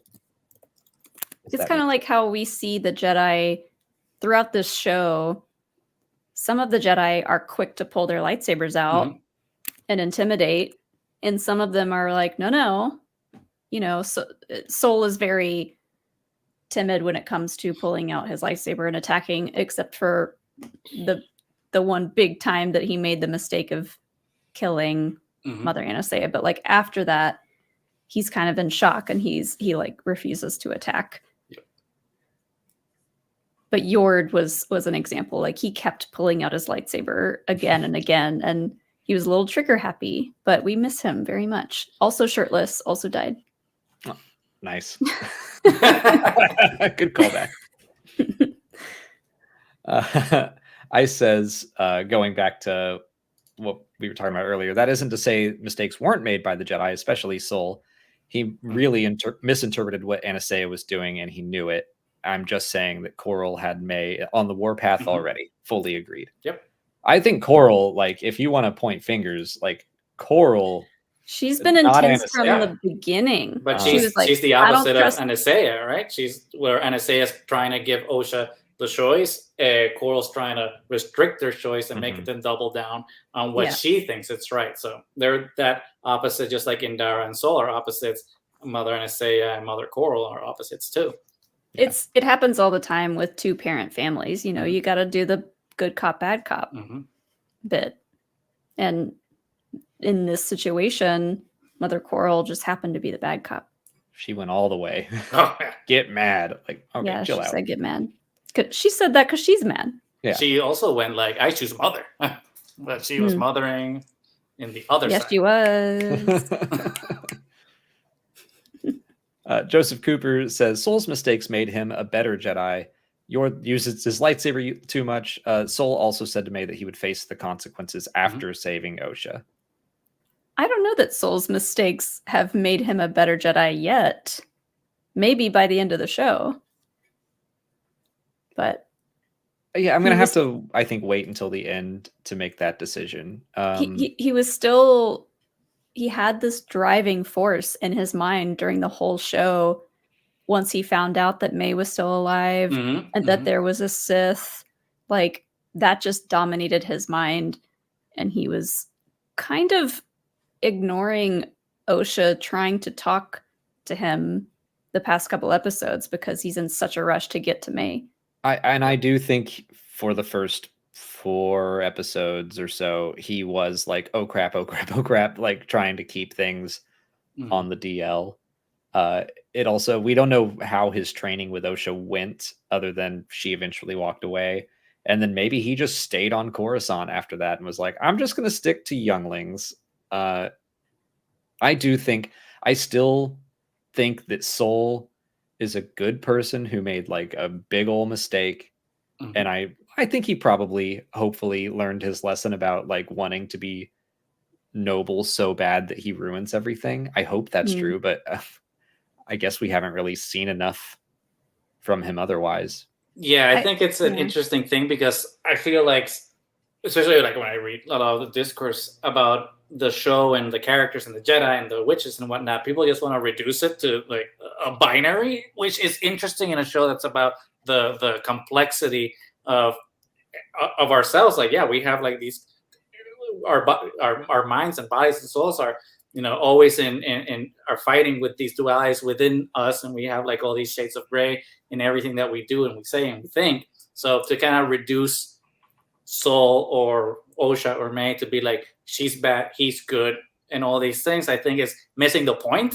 It's like they're just flawed and they're all either trying to do bad or trying to do good, but from a flawed perspective of doing the best they can from their POV. And I think Soul has grown, but does that necessarily mean that he's grown in the right direction of redemption? And I think that's where what you're saying, Molly, makes a lot of sense to me, which is like, yeah, he wants to make things right, but is he doing it for the right reasons? Right. And he still hasn't been able to, like say it out loud and admit that he was wrong from the start. I mean, the Soul slander, Dylan, is like, that's what this entire I'm on the episode Soul was Patrol. about. Come on. Like, I like Soul, but this whole episode was about his worst moment. So that's why we're talking about it so much. And then, like, you know, the whole series has been like, we know he did something, but I still think that this series is also about like, it's not about Jedi slander. I've seen some people talk about how like, see, the Jedi are the bad guys. It's like, no, the Jedi are always trying to do what's right, but it's really difficult to always do that. And then what happens when you do make a big mistake, especially when you're part of like a whole institution that you have to protect, and how institutions make that even more complicated. So I'm still fully on like, Soul is good. He just messed up. The Jedi are good. They just messed up. I think it's important to remember that Leslie Headland wanted Lee Jung-jae to play Soul so badly.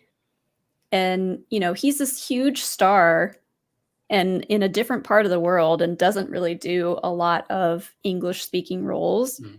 But she wanted him so badly for this role that they allowed Leslie to get him the full script of the show ahead of time so that Lee Jung-jae could understand the complexities of that character, I think. And then he was like, yeah, I'm in. So that tells me that whatever the ending is for Soul, it's going to be satisfying. And I just keep thinking about that, and that like, yeah, there's a reason why Lee Jung-jae accepted this role. Yeah. I mean, like, people have pointed out already, Sol in Spanish means sun. So I definitely hope that his story, at least at the end of this season, is a sunrise and not a sunset. Let's put it that way. Yeah. We've got a couple here about the Kelnacca fight, which is great. Galen Good says, seeing Kelnacca fight was great. I think they really showed the power of a Wookiee in a fight. Chewie and Black Chrysanthemum had a few times to show the Wookiee power, but Kelnacca was another level. Ice also says, the fight with Kelnacca was awesome. I like that it was more heavy-handed than most duels. Yeah, he definitely uses the crossguard stance in Star Wars Jedi Survivor. I saw that Koril may have controlled his body, but she doesn't have his skill. I think it's a cool detail. I thought the cover-up would be to protect Kelnacca and Torbin, but I was really surprised it turned out to be protecting Sol so he could train Osha. That was a spin I didn't expect, but really liked. Yeah, I thought the Wookiee fight was great. I was looking forward to it the whole series, and glad that part just did not disappoint me. I'm just happy that Jonas got to, Yeah.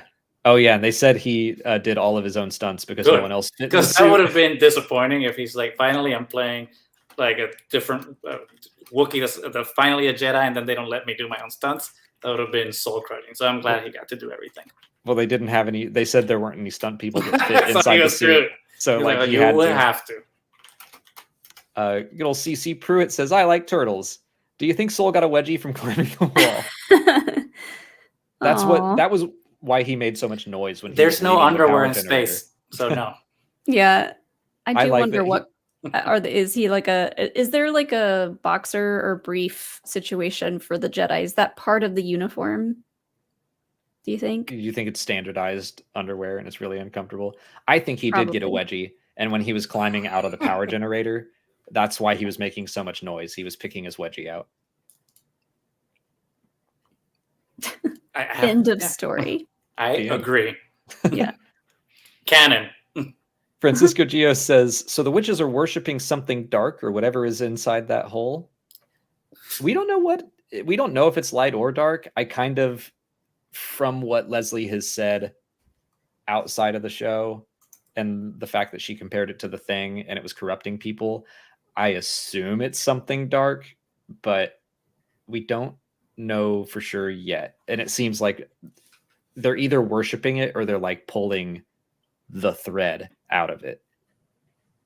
Yeah, I don't see them worshiping. I see them kind of trying to either connect with it or getting something out of it. But I hope we get answers to this mythical hole in the next episode.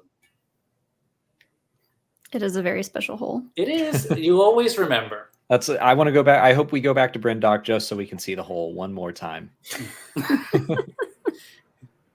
It's always nice to see it one more time. Ice also says, sorry to say, but I have no sympathy left for the witches after this episode, except for Anastasia because of what they did to Kelnacca, making him scar a Padawan and commit a Wookiee cultural sin to boot. I mean, that was their massive escalation of the whole thing, is just like, let's all join hands and dominate Kelnacca. I'm like, yeah, that seemed like if Mother Anastasia were still around, I don't think that would have happened. And they might not have known that it was a Wookiee cultural sin. Yeah. Yeah. I don't know that that's reason to have zero sympathy for them whatsoever going forward, but everyone has their own opinions. I agree. Like, I have sympathy for all involved. I don't have zero sympathy for Sol, even though I think he made the most mistakes. But I'm like, and yeah, like you said, Goose, they would have had probably no idea that having Kelnacca use his claws was a big no-no. I wonder if we had gotten more time with the witches, and if the show had gotten more episodes, could we have seen a little bit more from the other members of the Coven for us to maybe understand the severity of the situation? Because we did get a couple of lines from the other witches, and they all seemed very concerned about the loss of these prophetic children that are the future of the Coven in their eyes. So I think if oh, kitty, I think if Mother Anastasia was building the twins up to be the future leaders of the Coven, yeah, the other members of the Coven are going to be very protective and are going to risk everything to keep them from harm. So I kind of read it as two camps where you had Mother Anastasia and the people that were talking to her and they were like, we're not happy about this, but I think they would have followed her. And then there were a group of witches already outside with Mother Koril and May. And she's like, witches, arm yourselves. I kind of got the sense that those were two different groups. Mm-hmm. But then once Anastasia died, I think they all just deferred to Koril because Anastasia's camp was already iffy about the whole thing. But yeah, like Molly, it again, just 8 episodes. We could have spread this out more to talk about Breaking Bad again. It could have been something where like every cold open gave us a little more information about the past. I like that. Yeah. Like that, if we had 20 episodes or whatever, but we didn't. We didn't. Maybe for season 2, if that's a thing. Flamsy says, as George Lucas said, the dark side is evil, and it can seem like something you can control, but really it will dominate you. Mm-hmm. Yeah. I think that probably if the witches stuck around that virgins for a long time, and yeah, even though I think that Mother Anastasia was not a full-on dark side character, that they could have gone that direction pretty easily. Yeah. The dark side is just something that everyone accesses at times, and you have to just know to keep it in check. You can't get rid of it because you can't have light without dark. Mm-hmm. It's always there, but you have to keep it in check, and that takes a lot of work. It's the difference between using the dark side of the Force and accepting the darkness within you, which are, I think, 2 separate concepts. Yeah. Yeah. And we're going to wrap up here, but I just had one more message that I liked from a while ago I saved from Phantom Otaku. Well, if the show doesn't stick the landing, then that's just the way it is. I've enjoyed all the discussion around it, and I think it's worth it just for that alone. Mm-hmm. And like I said at the start of this stream 3 hours ago, my favorite part of the series has been discussing it with everyone. I've really enjoyed it. So I agree. I hope it's all satisfying at the end. We'll find out on Tuesday, but I have really enjoyed talking about all of the nuances.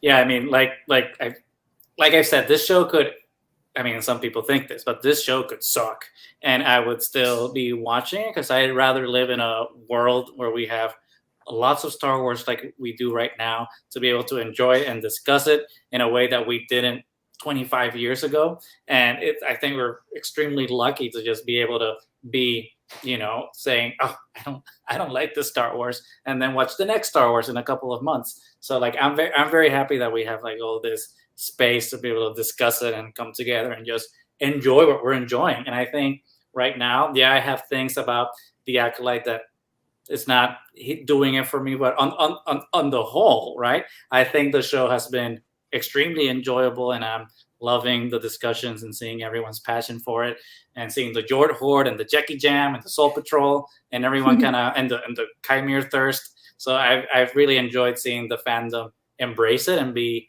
really happy, right, with a show like this. And I just want to see fresh Star Wars and new Star Wars, and Acolyte has been doing that for me right now. So I just hope that we keep getting new stuff and new exciting things that challenge what Star Wars can be, and just enjoying it and having people to have fun discussions with, like you find people. So thank you for having me to talk about this wonderful show. Thanks for joining us, and tell everyone where they can follow you. I put your link tree in the description already, but tell everyone about Triad of the Force. Thank you. Triad of the Force is me and my co-host Nani. My co-host is not that cat, but Nani, unfortunately, I mean, that would be maybe a better show, to be honest. But Nani, it's not a slight against Nani. Come on. She unfortunately is sequestered for the next couple of months, studying for the bar exam because she wants to be a lawyer, and I'm sure that she will succeed soon in that. But it's her and I, both Puerto Ricans coming at Star Wars from our Puerto Rican Hispanic point of view, talking about the shows and other nerd-related media. We are on social media at Triad of the Force everywhere, mostly on Threads and Instagram, but we're still on Twitter to just see the chaos that develops there every once in a while. But you can listen to our podcast anywhere podcasts can be found. Just search Triad of the Force and you'll find us. And if you want to see our faces too, if you somehow like this, we're also on YouTube. Just search for Triad of the Force and you will find us. But yeah, if you like some of these takes, then come join us. And if you don't, thank you. Perfect. Yeah, thank you for sticking with us for a good long episode. This has easily been our longest one, but I mean, it's easy when we're talking to you and we're day drinking and we're just hanging out in the middle of the afternoon. This has been fun to do on a Saturday, actually. But no, our next stream will be on our normal time, I believe. Yeah, it'll be on Wednesday. We're bringing on Force Center to talk about those guys. Yeah, you know those guys. We'll be talking about the final episode, obviously, and probably the season as a whole. And for one last super chat, thank you, Ice. If this show doesn't get a second season, I at least hope Leslie will work on another Star Wars project. I think she just gets what it means to use this universe to tell a story. I think she's done a great job. She really has. I've said it from the start of the show, but this is like one of my favorite Star Wars live action shows just because of how different it is and how many fun questions and discussions it's sparked. I mean, it has sparked a lot of controversy within the fandom, but it's like it doesn't make sense why it's controversy. So I ignore that it's controversy. You know, I pay attention to the larger picture ideas and just the fun discussions that we've had. Well, some of the controversy is like fun and actual discussion, and some of it is completely deranged, like all the Kiadi-Mundi stuff. Yeah, sure. Yeah. But that's going to do it for us. A good long 3-hour stream. We're going to wrap up, and I guess we're going to go feed ourselves. The pets have eaten, so we need to go eat. But thank you, everyone, for hanging out. We will see you all on Wednesday. Have a great rest of your weekend, and may the Force be with you.